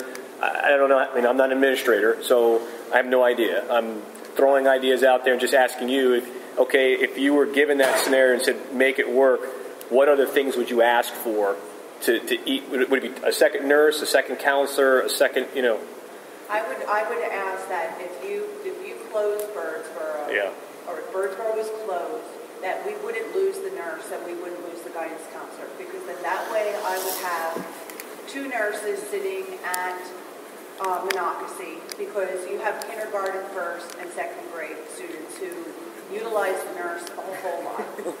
Guidance, the amount of students that are coming in throughout the year, I mean, let alone just the beginning of the year that are emotional, upset, I mean, that's a huge undertaking. There's a lot that the guidance counselors do. So I would say yes, I would want to see 2 guidance counselors sitting in both buildings with those numbers. With the number of staff that would have to be supervised between those 2 buildings, I wouldn't ask for a full administrator, but I think you might need a half of one to be able to support those buildings properly. In the ideal situation. Okay. What about aides, or does that not really? The aides aren't going to really change, because the students with special needs are going to have their aides regardless if they're put into 2 buildings or if they're in 3 buildings. Well, that was by individual, not. Okay. Well, that was the other question I was going to ask you. How does this realignment impact our special needs sort of program? Does it make it easier? Does it make it harder? Does it no impact? It's going to have impact.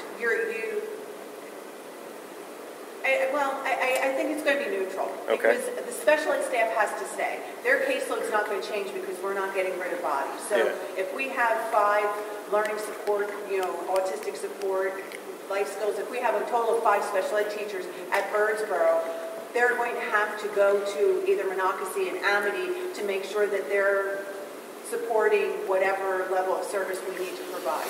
We wouldn't lose speech, we wouldn't lose OT, PT, all those services would continue.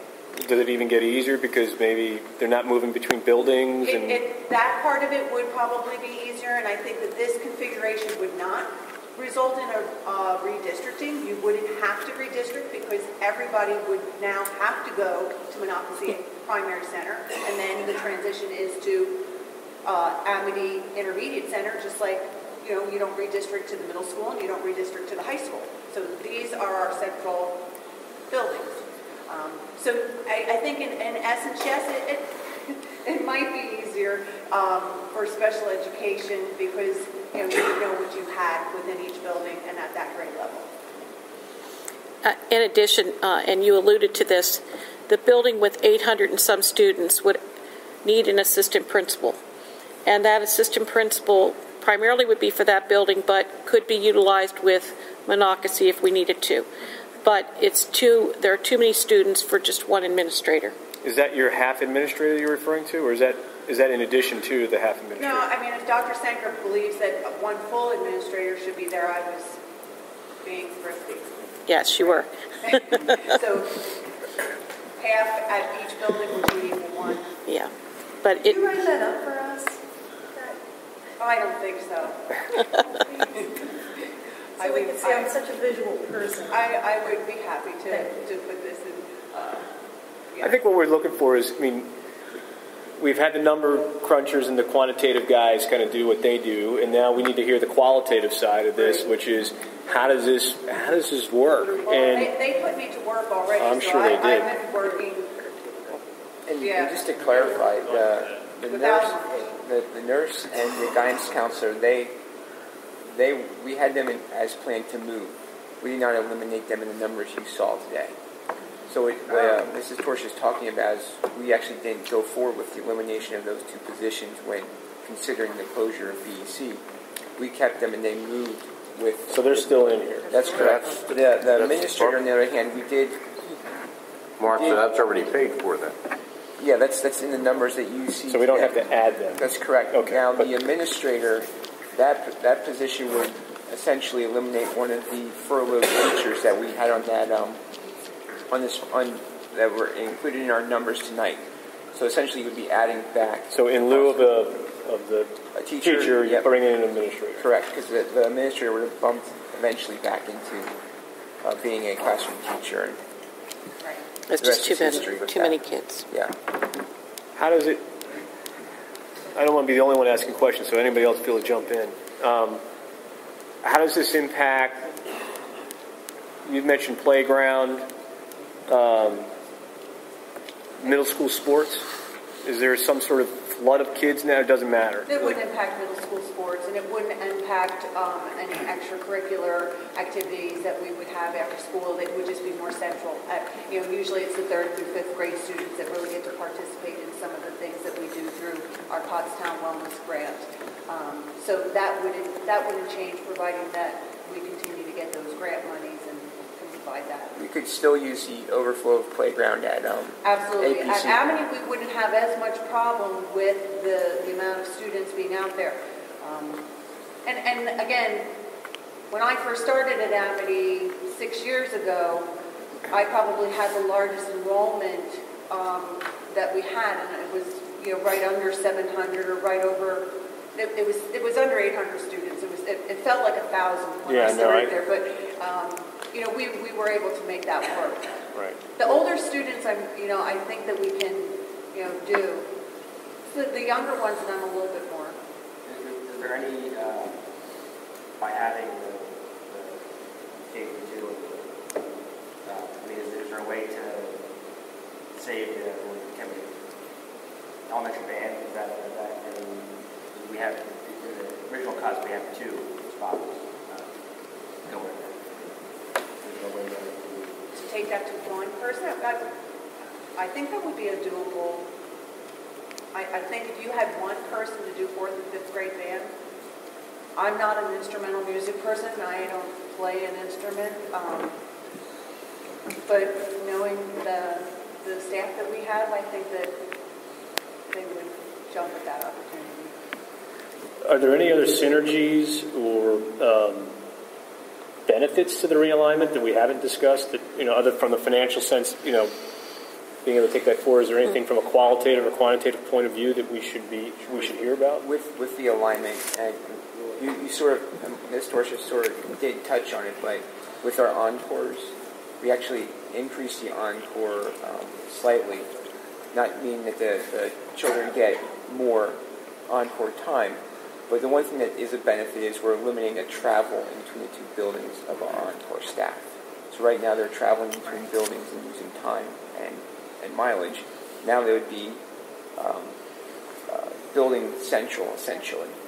So that's a slight benefit. And kindergarten now would have, I built into the schedule that kindergarten would now have the opportunity to have an experience in art, music, computer, all of the areas, and not just phys ed. So that when they come to school, that they get a 30-minute experience in all of the areas, which I think are very because this is a Mary Beth Torsha opinion, that I find that there's value in them having that experience. And they're not getting that now. They're not getting that now. They're only getting gym.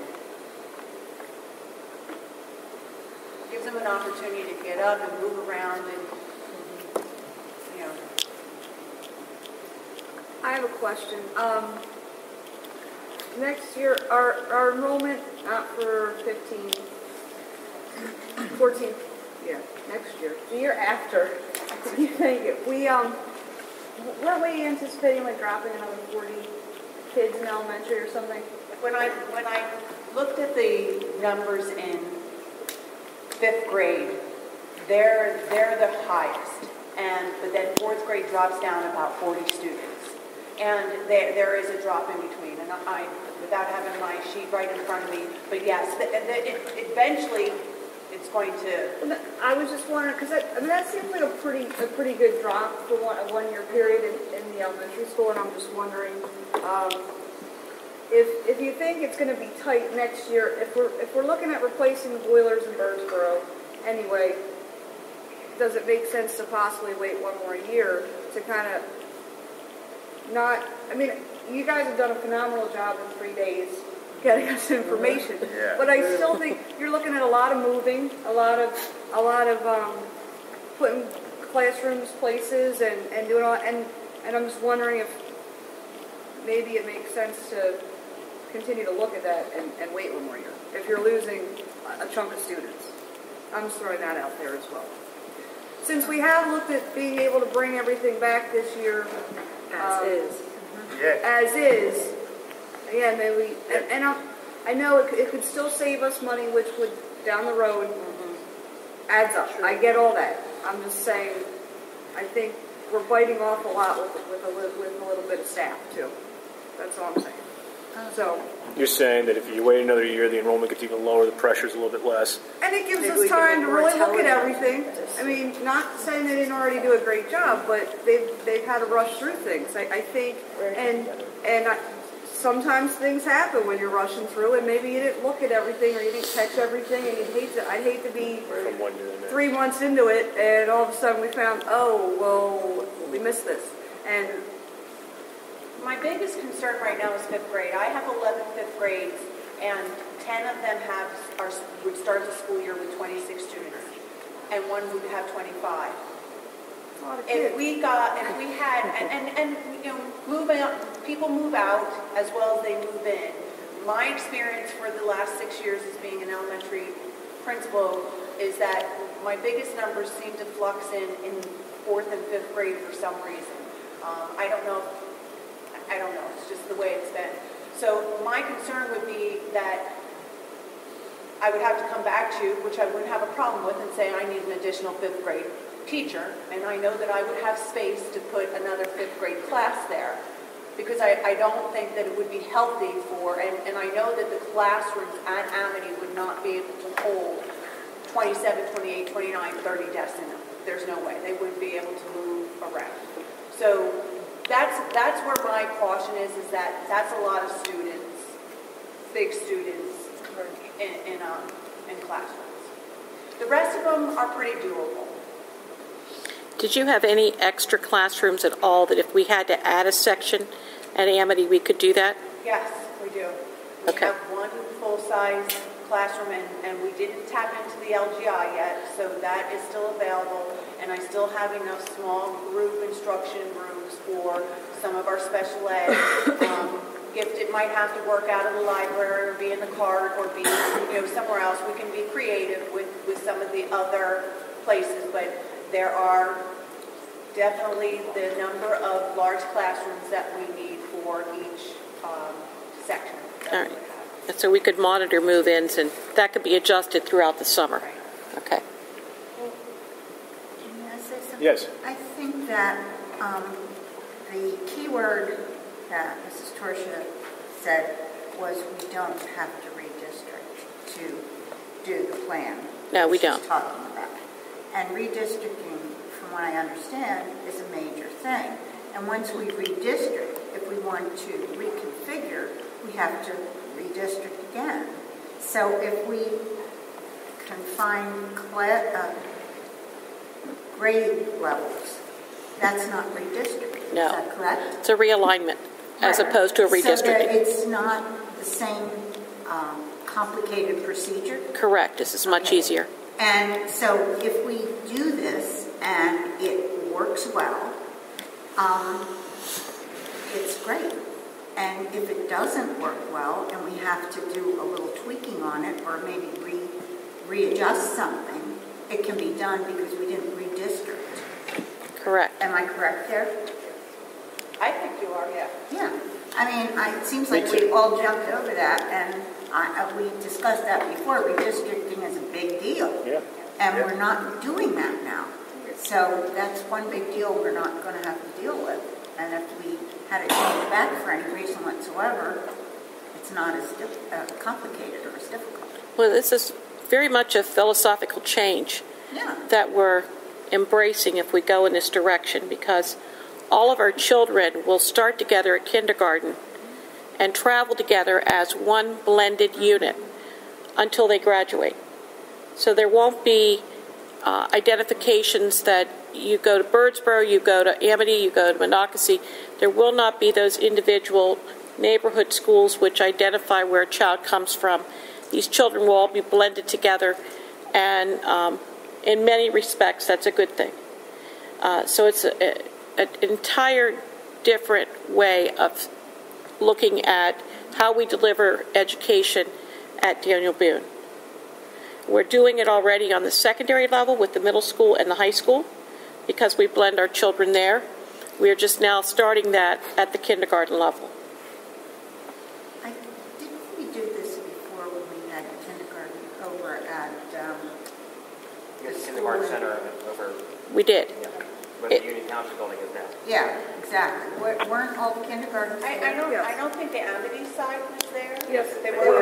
Yeah, everybody was over in Union. Because they were the only, it was the only kindergarten in that building with the administration. They still flared out to their own. Well, I think they kind of were morning and afternoon though. Yes. Yeah, but they weren't in the same room. I like this. I mean, for whatever that opinion is here. I know we're discussing budget, but I like the concept. It's not quantifiable, as with what Mr. Basil, Mr. Boyer, and Mr. Seldenridge are looking at, but educationally it's sound. It can work. And that's what we're here for, education. I have one more question for you, Mrs. Torsi. The 808 at Amity, are we saying we would still call that AIC? Third to fifth grade, right? Yeah, we'll have to get rid of the elementary and put the intermediate back up. We still have that sign on the cover somewhere, right? Is that in the closet somewhere? What's Is that sign in the closet somewhere? Or you got it? There's letters, yes, I'm sure. Do those grades go out for Third grade? recess? Yes. They go out? Yes. Do they go out all year round? As long as weather permits and it's not freezing. And So what do you, I'm sorry. That's okay. They're just, different things that play into letting students go outside. So if not, then they're having recess inside in their classroom. In their classroom. Games, reading, computer. They're allowed to bring in their own little handheld, electronic devices on, And I guess they could use the gym to let some select groups or whatever run around. There would be some availability to the gym. They cope. They do pretty well. Thank you. I used to break out with scooters and let them ride in the hall. Seriously. I agree with Mrs. Duggan that it sounds like it has a lot of positives. The only thing I would say is, since tonight's the first we're hearing of this, we ought to digest it a little longer. Oh, absolutely. Sure. I just think it's a great idea that deserves a lot. All right, so if I could kind of bring this back around to a budget discussion. Yeah, absolutely. Thank you. So I think what we're hearing from the board is, in terms of this realignment, we'd like to see you guys incorporate some of the concerns that, I guess we're talking about adding a full-time principal or assistant principal to this scenario. That's what I'm recommending. Okay. I didn't hear any other HR recommendations. I mean, obviously we want to make sure we have the extra nurse and the extra counselor, but if you guys think of anything else, as you're going through this, just I guess send an email to the board so we're aware of what that additional personnel will be and how that impacts the budget. Can't we get like a central document on this proposal? Yeah, I think Ms. Torch just said she was going to sort of write up what her concerns were and how that would work from a qualitative point of view. I'm trying to figure out what the quantitative spreadsheet that these guys are going to send to us will reflect. As you have a without BEC realignment and then a with BEC early realignment, sort of two scenarios that we can look at in terms of budget. Because then we're going to have to go through the same iterations of sensitivity analysis in terms of what are the different, with tax, without tax, with fund balance, without fund balance, on both of those scenarios. Okay? Does anybody else have any other questions or concerns or comments? About that? About this whole, or giving these guys some direction where to go with the realignment discussion. Okay? Mr. Seldenridge, do you have anything else to add in that regard? No, I just to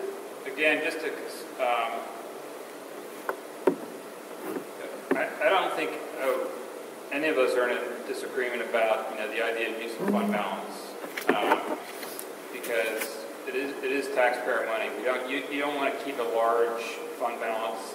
Because basically it's the people's money. The only, again, from a fiduciary responsibility, the only thing I need to just steer you towards in an Act 1 environment is you just can't look at 1 year individually. You have to look at sustainability at what I would refer to as reasonable rates each year rather than trying to hold it down until you have nothing left and then you don't have the room to move. I would agree with you on that. I guess my question is with the fund balance, and this could be a philosophical debate, I understand the need from a capital reserve replacement perspective that you need to plan for those events that are coming up, and we're going to be working on a reserve study and doing that analysis so we won't get surprised by boilers anymore. We know we'll have the money set aside for those sort of capital reserve issues as they come forward.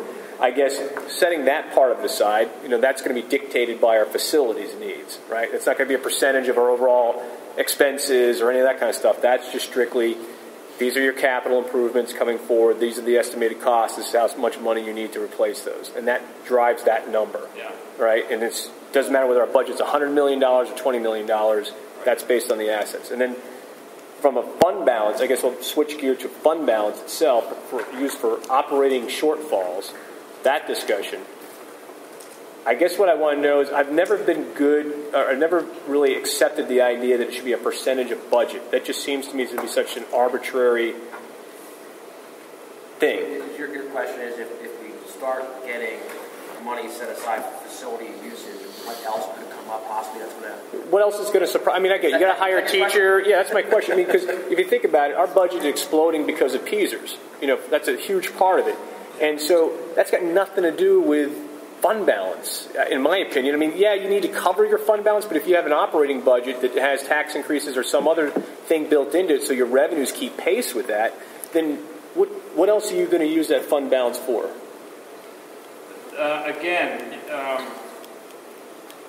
With a school district, there are so many variables that you have to consider. And I guess as a board, maybe what you want to do is decide, what's your target, what you feel comfortable with. I mean, what I recommend is 5% to be the target. If you feel that's too high, then give us a target to shoot for. Because what I don't want you to be in a position is some year where you've used all your fund balance, some unexpected things come in, like the special need child has to go to a school. You pay $100,000 tuition. What he's asking for, in your experience, what are the unexpected things? Well, actually, what I'm thinking about is this.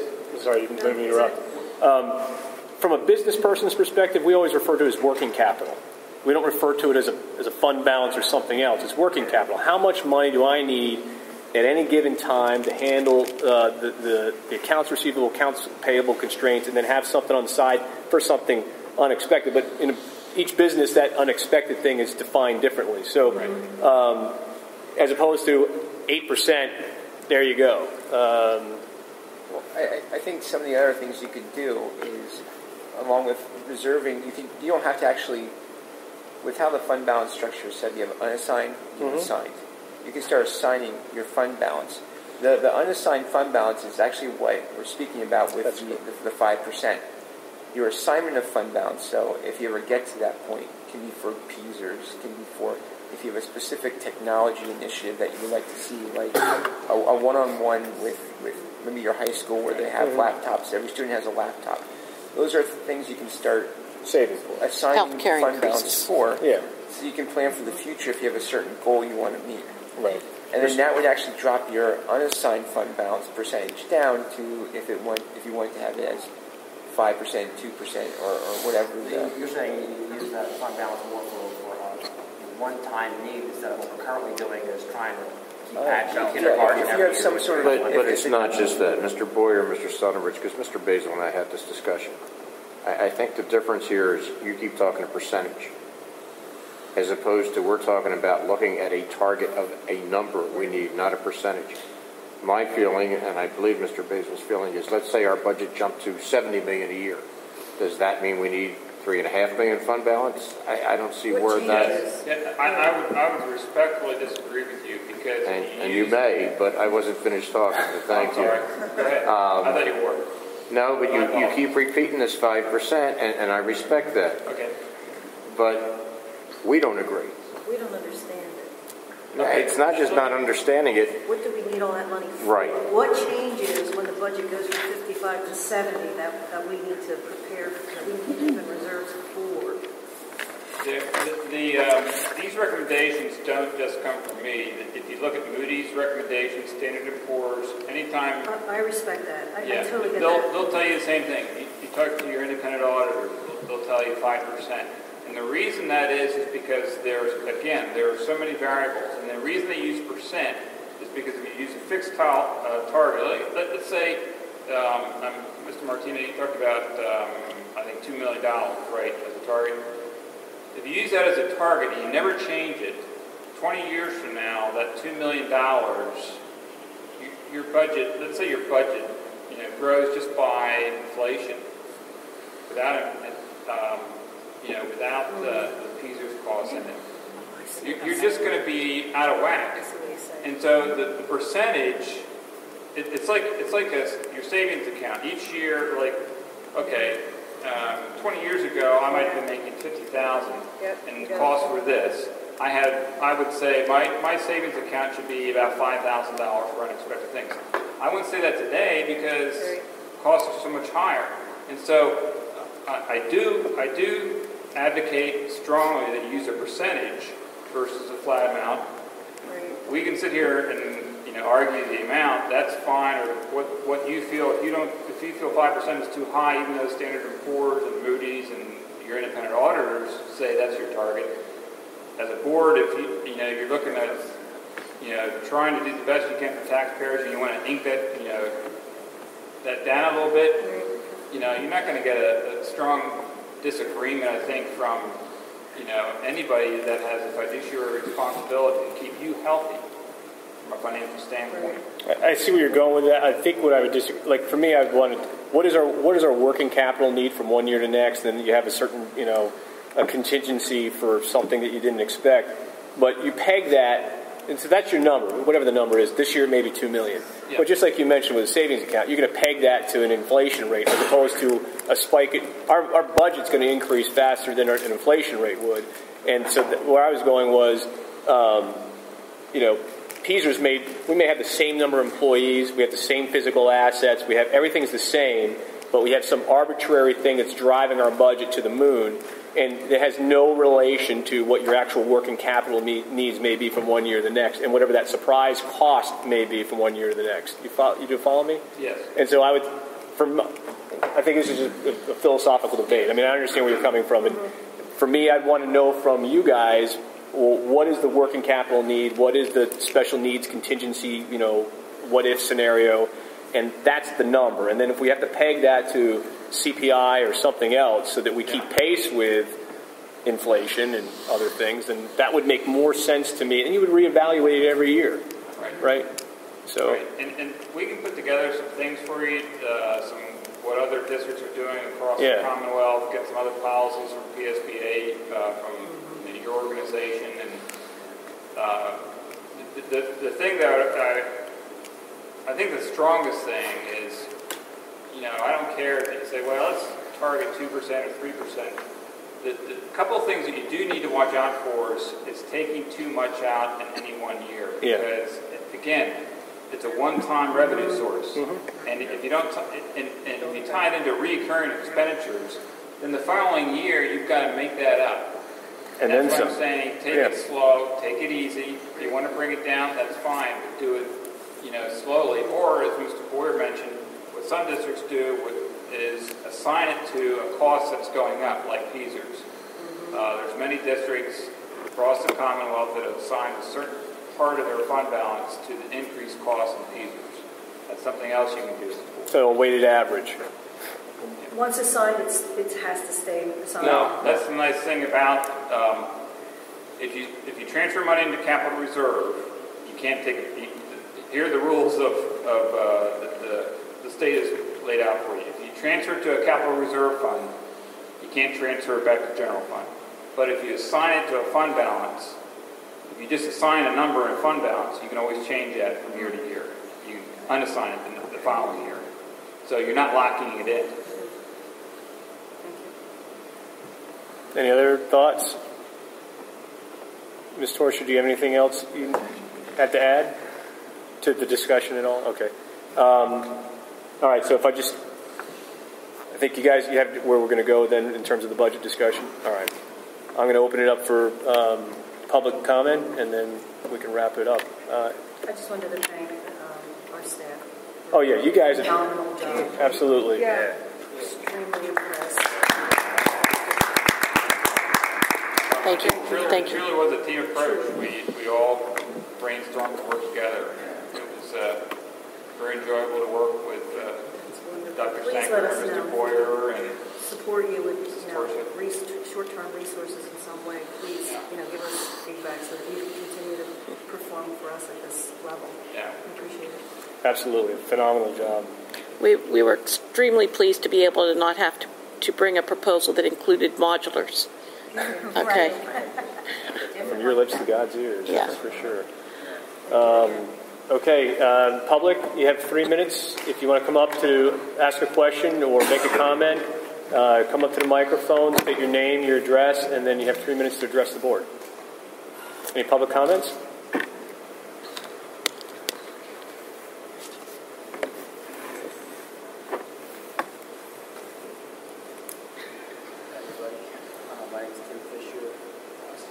Could you speak up a little bit? I'm not sure if that mic's... Timothy Fisher. Okay. I've only been in the area for about a year and a half. And I wanted to see, from the meetings I've been to, you guys are doing a great job handling what we have and trying to make cuts and not cuts on what we have. I don't hear really any talk on how we're going to get more money in the long term. It almost seems like we're just kind of waiting around as a collective until the economy starts to go up again. Is there any, and I'm not a politician, I don't know the politics behind it, is there anything that we can do with the townships to kind of, for example, we've always had a problem with the townships, like getting businesses in here, doing stuff like that to try and produce more tax revenue without depending on new homes being built. I mean, it seems like we're just waiting around for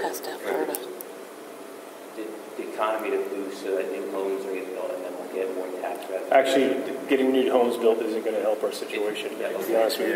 It's going to make it worse.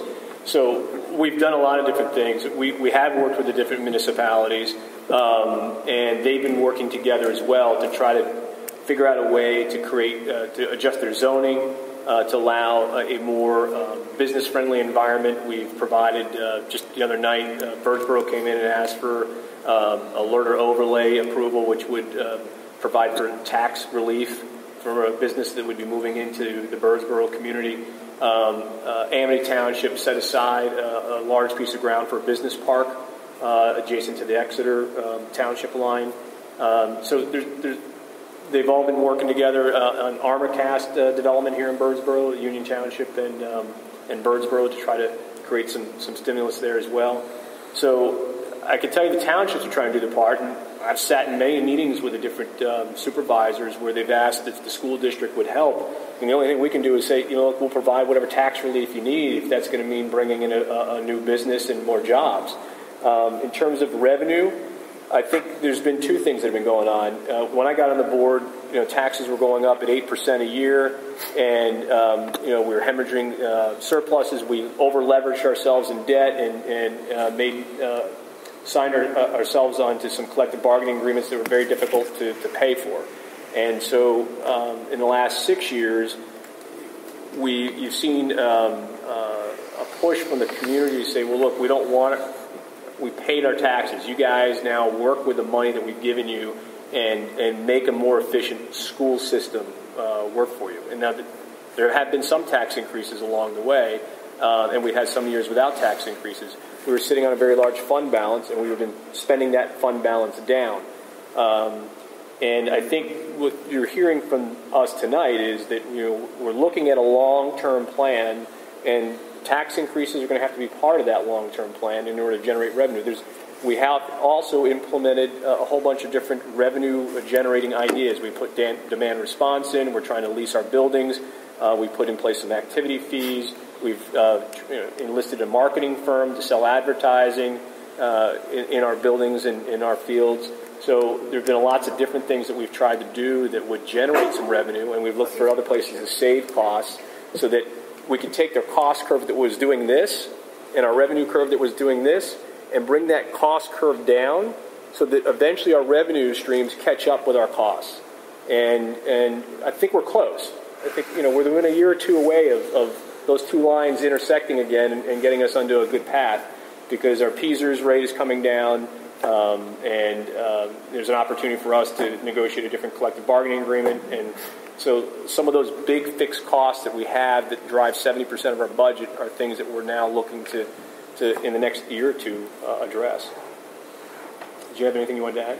I was wondering if you could just clarify that the hit that the PSERS took on us and why it set the revenue curve so far skewed from the expenses, that the state has actually not been funding their portion for a decade.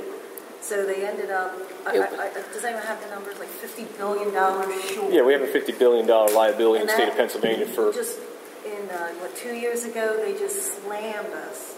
But it was, we underfunded. We were not paying. Well, we were following the rates that they gave us. Yes, I agree. So on that rate, I don't know if you saw it on the budget, that went, it peaks at like 1.9. It doesn't go away. I think what Andrew's saying is then it kind of levels. The rate of increase has decreased. So we went from PSERS increasing, I think we were contributing an extra 2 or 3 or 4% a year, and then it jumped to 8, then 12, then 16%, 20 something, and onwards. And so every year that percentage of your budget, which is based on your salaries and benefits, which were also growing at 6% a year, it was compounding one on top of the other. So we were watching literally that portion of our budget move at about $2.5 million a year.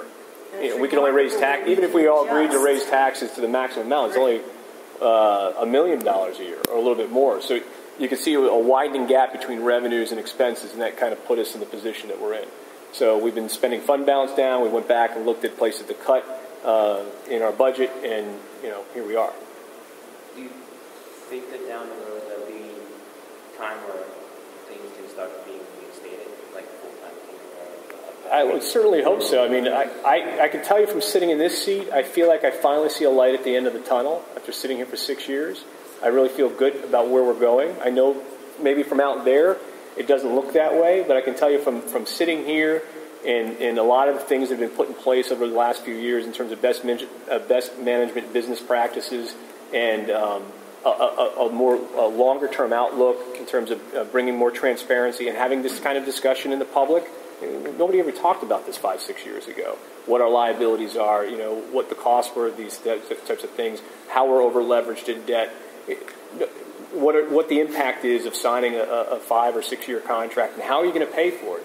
And so we weren't having those types of open discussions. I think we're in a much better place. And I do see a time when hopefully we can start bringing back a full-day kindergarten program or expanding sports programs and things of that nature. Let me just add one thing to what was said, because they were talking about the pensions. It seems like every year our legislature talks about pension reform, and every year does nothing. And this year, again, the governor's budget proposal, so far what he's proposed is to reduce the cost, but kick it down the road even farther. So, I mean, there are things that are definitely out of our control. That's one of them. And until they address that issue, school districts across the Commonwealth are going to be under a hammer. And just to clarify, that's not just the educators, that's the state workers.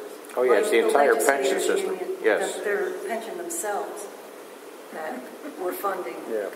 No, we don't fund the state. We don't fund the state, but... It wasn't even my understanding, it wasn't even the educators that wanted the increases. It was... Do we answer your question? Enough. Okay, thank you. Thank you. Well, you can come back anytime.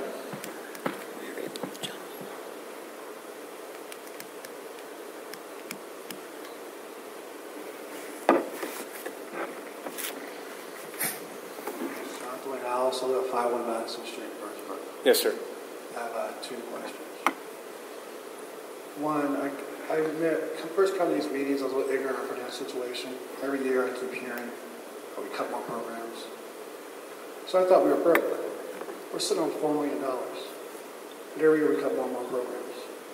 I don't understand that at all. Second is, let's say Birdsboro wasn't broken. Let's say the building was fine. We have 3 schools. Which one we close? Would it still be Birdsboro, or would one of the other ones? Let me take your second question first.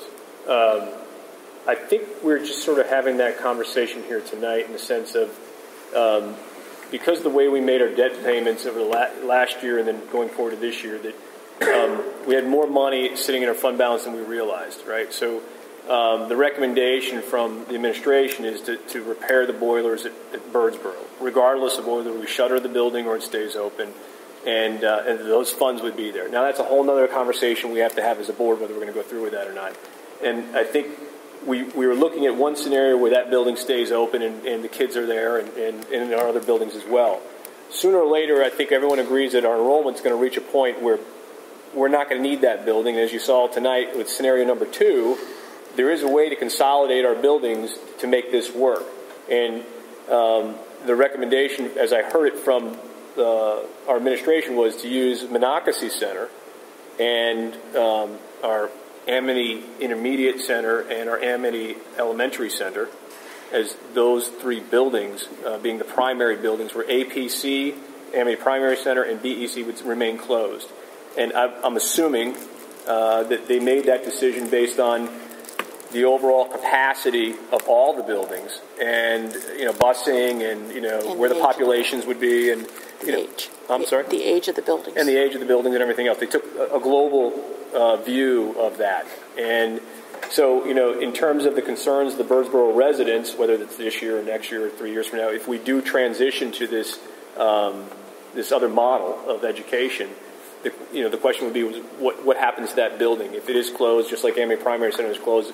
Is there another use for that building in the community of Birdsboro that would somehow maybe provide the same vitality that's required in the neighborhood? And that's a whole different discussion. And does it become a community center? Can you bring a YMCA in there? Does it become a senior center? I don't know what the answer is to that, but clearly, as long as that asset is in the district's control, we need to take care of it. And I think the board would want to monetize it as well in some fashion, the same way we're looking to monetize APC. So it becomes a revenue stream for the school district. Yeah. And going back to your first question, you said, we're sitting on a lot of money and we're broke. I think to answer that question was, in the past, I don't want to spend a whole lot of time talking about the history, but when I first got on the board, we weren't taking a long-term view. We were looking at one budget every single year. We were signing long-term contracts, long-term debt, but nobody was looking at what the long-term impact of those things were.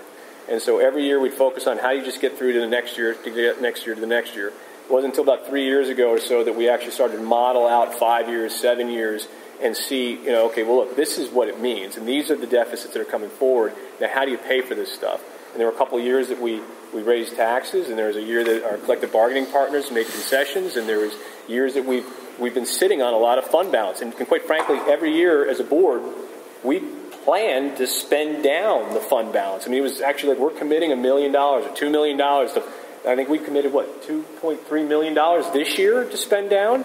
And we're now looking at only spending maybe $500,000 of that. So we get to June, and we're projecting out for the following year, and we're saying, okay, well, look, this is what we plan on spending, and we're off. I mean, we've been off 1 year to the next. Now, it may seem, millions of dollars is a lot of money, but it's been 1% of our budget sometimes in terms of a plus or minus, which is pretty good budgeting on the part of our administration to get that close on a $50 million budget.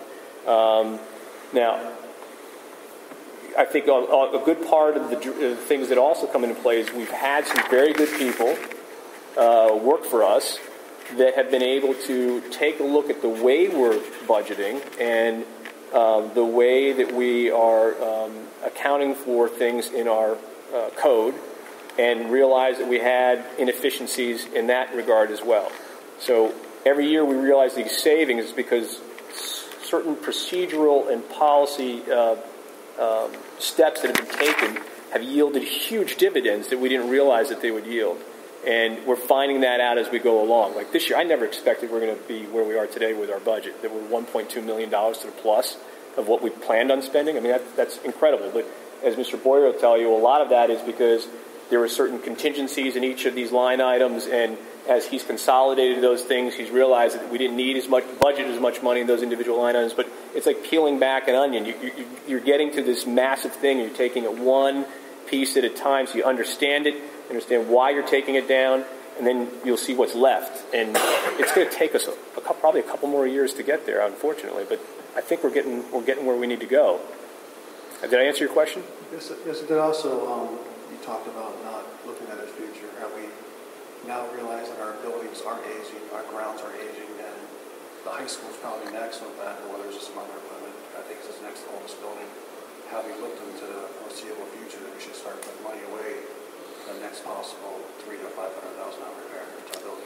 Yeah, so for a couple of years now, we've talked about capital reserves, and in tough budget seasons, we said, well, we'd like to put money aside as part of our operating budget every year to capital reserves, but do you cut a program or do you put money aside? So we've opted to not put the money aside and keep the program. So we are at our facilities committee right now talking to engineering firms that will provide us with a reserve study, which is exactly what they do. An engineer comes out, they analyze every piece of our facility. So the sidewalks, the streets, the roofs, the buildings, the heaters, the boilers, the seats in the stadium, in the auditorium here, the stage, everything. And they put together a 20-year schedule of what the lifespans of those items are, when you can expect to replace them, and what the cost of that will be. So every year you come down and you look at every year going out, I got 10 different items in year 5, 3 items in year 7, and so forth, and those are the total costs. So how do we begin funding for those anticipated costs coming forward? And we should probably get something before the end of the year from the facilities committee on a recommendation to get that study done, and we'd be able then to hand that off to our business manager and have them model that out as part of our budget. I do just want to throw out a caution though on the reserve studies. I mean, they do cost money. Oh yeah, they're going to cost like between $60,000 and $100,000. So the board and the public has to be willing, to bite that bullet up front to plan for that. So I'm just throwing that out there. You're going to hear some numbers thrown around that people are going to be like, well, why would you waste money on that? It's really not a waste down the road. So that's just my addition. Sorry. Thank you. You're welcome, sir. Any other public comment?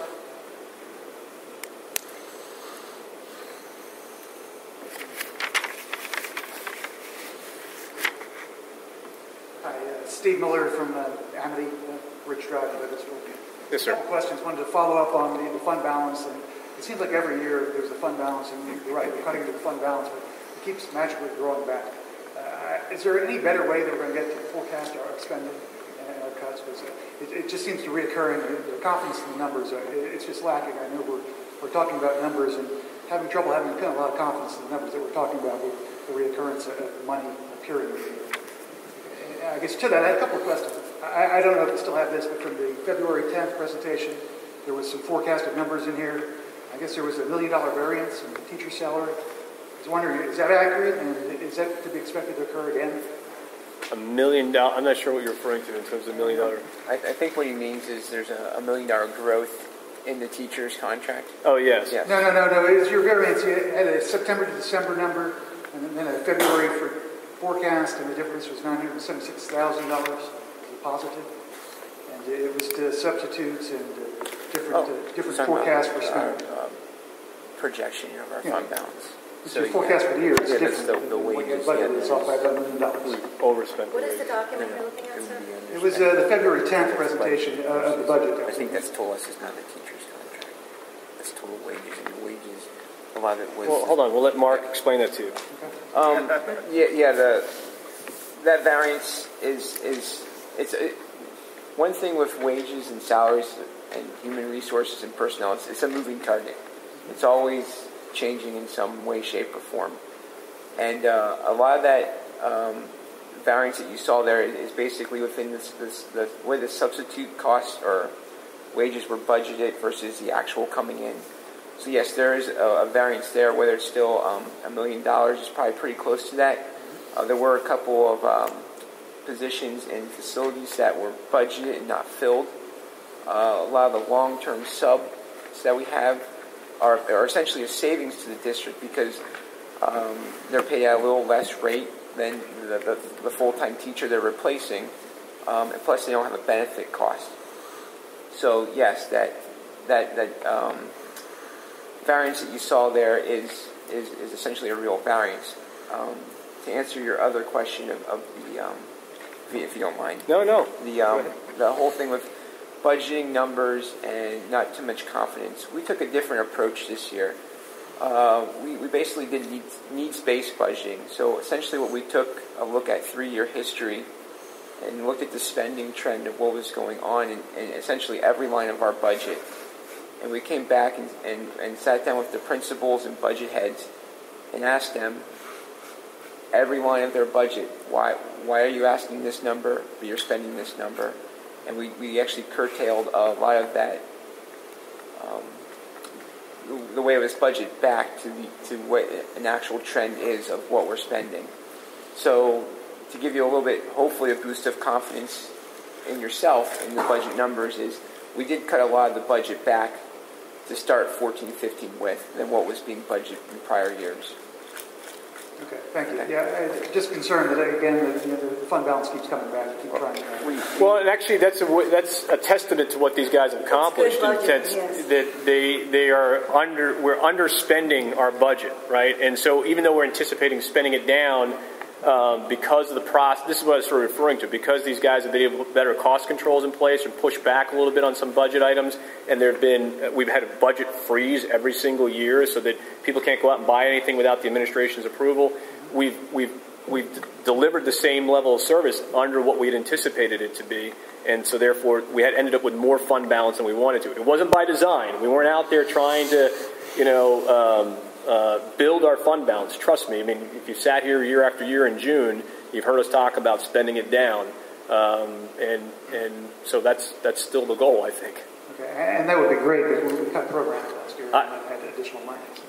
I hear you.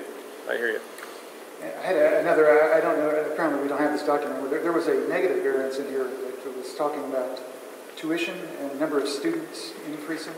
It had a negative $327,000 variance. Is that because the students are leaving the district, or what is that? That's probably cyber school, right? It's cyber school. It's alternative placements, and once again, it's not as much of a moving target, but we can't control who moves into the district and what they bring with them. So but that variance could sway if that student returns back into the general population.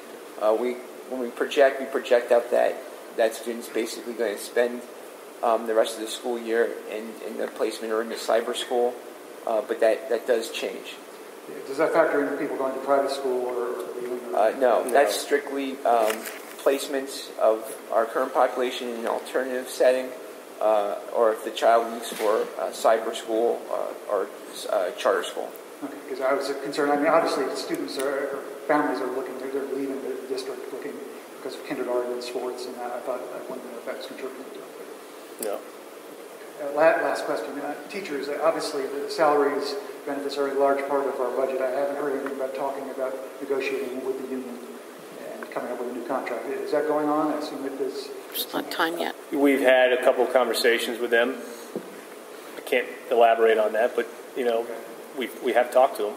Right. Yeah, I mean, I would hope obviously that's the biggest part of the spend, and it doesn't seem to be addressed at all. Well, I mean, look, you can cut program, you can spend fund balance, you can raise taxes, and the fourth lever is always the collective bargaining lever. And every year we go there, and we try to work it out. So I think everybody understands what's at stake, and is we just got to try to get there. Thank you. Yep. Thank you. Any other public comments? Okay, seeing none. Mr. Martino. I have one comment, and it's for the board and for the public. I had asked Mr. Basil to chair this, not only because he's the chair of the Finance Committee, but because he has a much better grasp of the numbers than I have, and I think probably a better grasp than most of the other board members. So I just want to say thank you. I think you did a fine job. Thank you. I appreciate you guys. Mm-hmm. And if the board could just stay around for 2 minutes before you leave. I just need to talk to the board real quick. Okay. All right. Is this an executive session, just an administrative? No, just need to talk to, administrative thing. Didn't know if I need to announce anything. That's it. Okay, meeting adjourned. Thank you. Okay, it's 9:55. We have 2 finalists. Is that recording still? Yeah. Turn it off.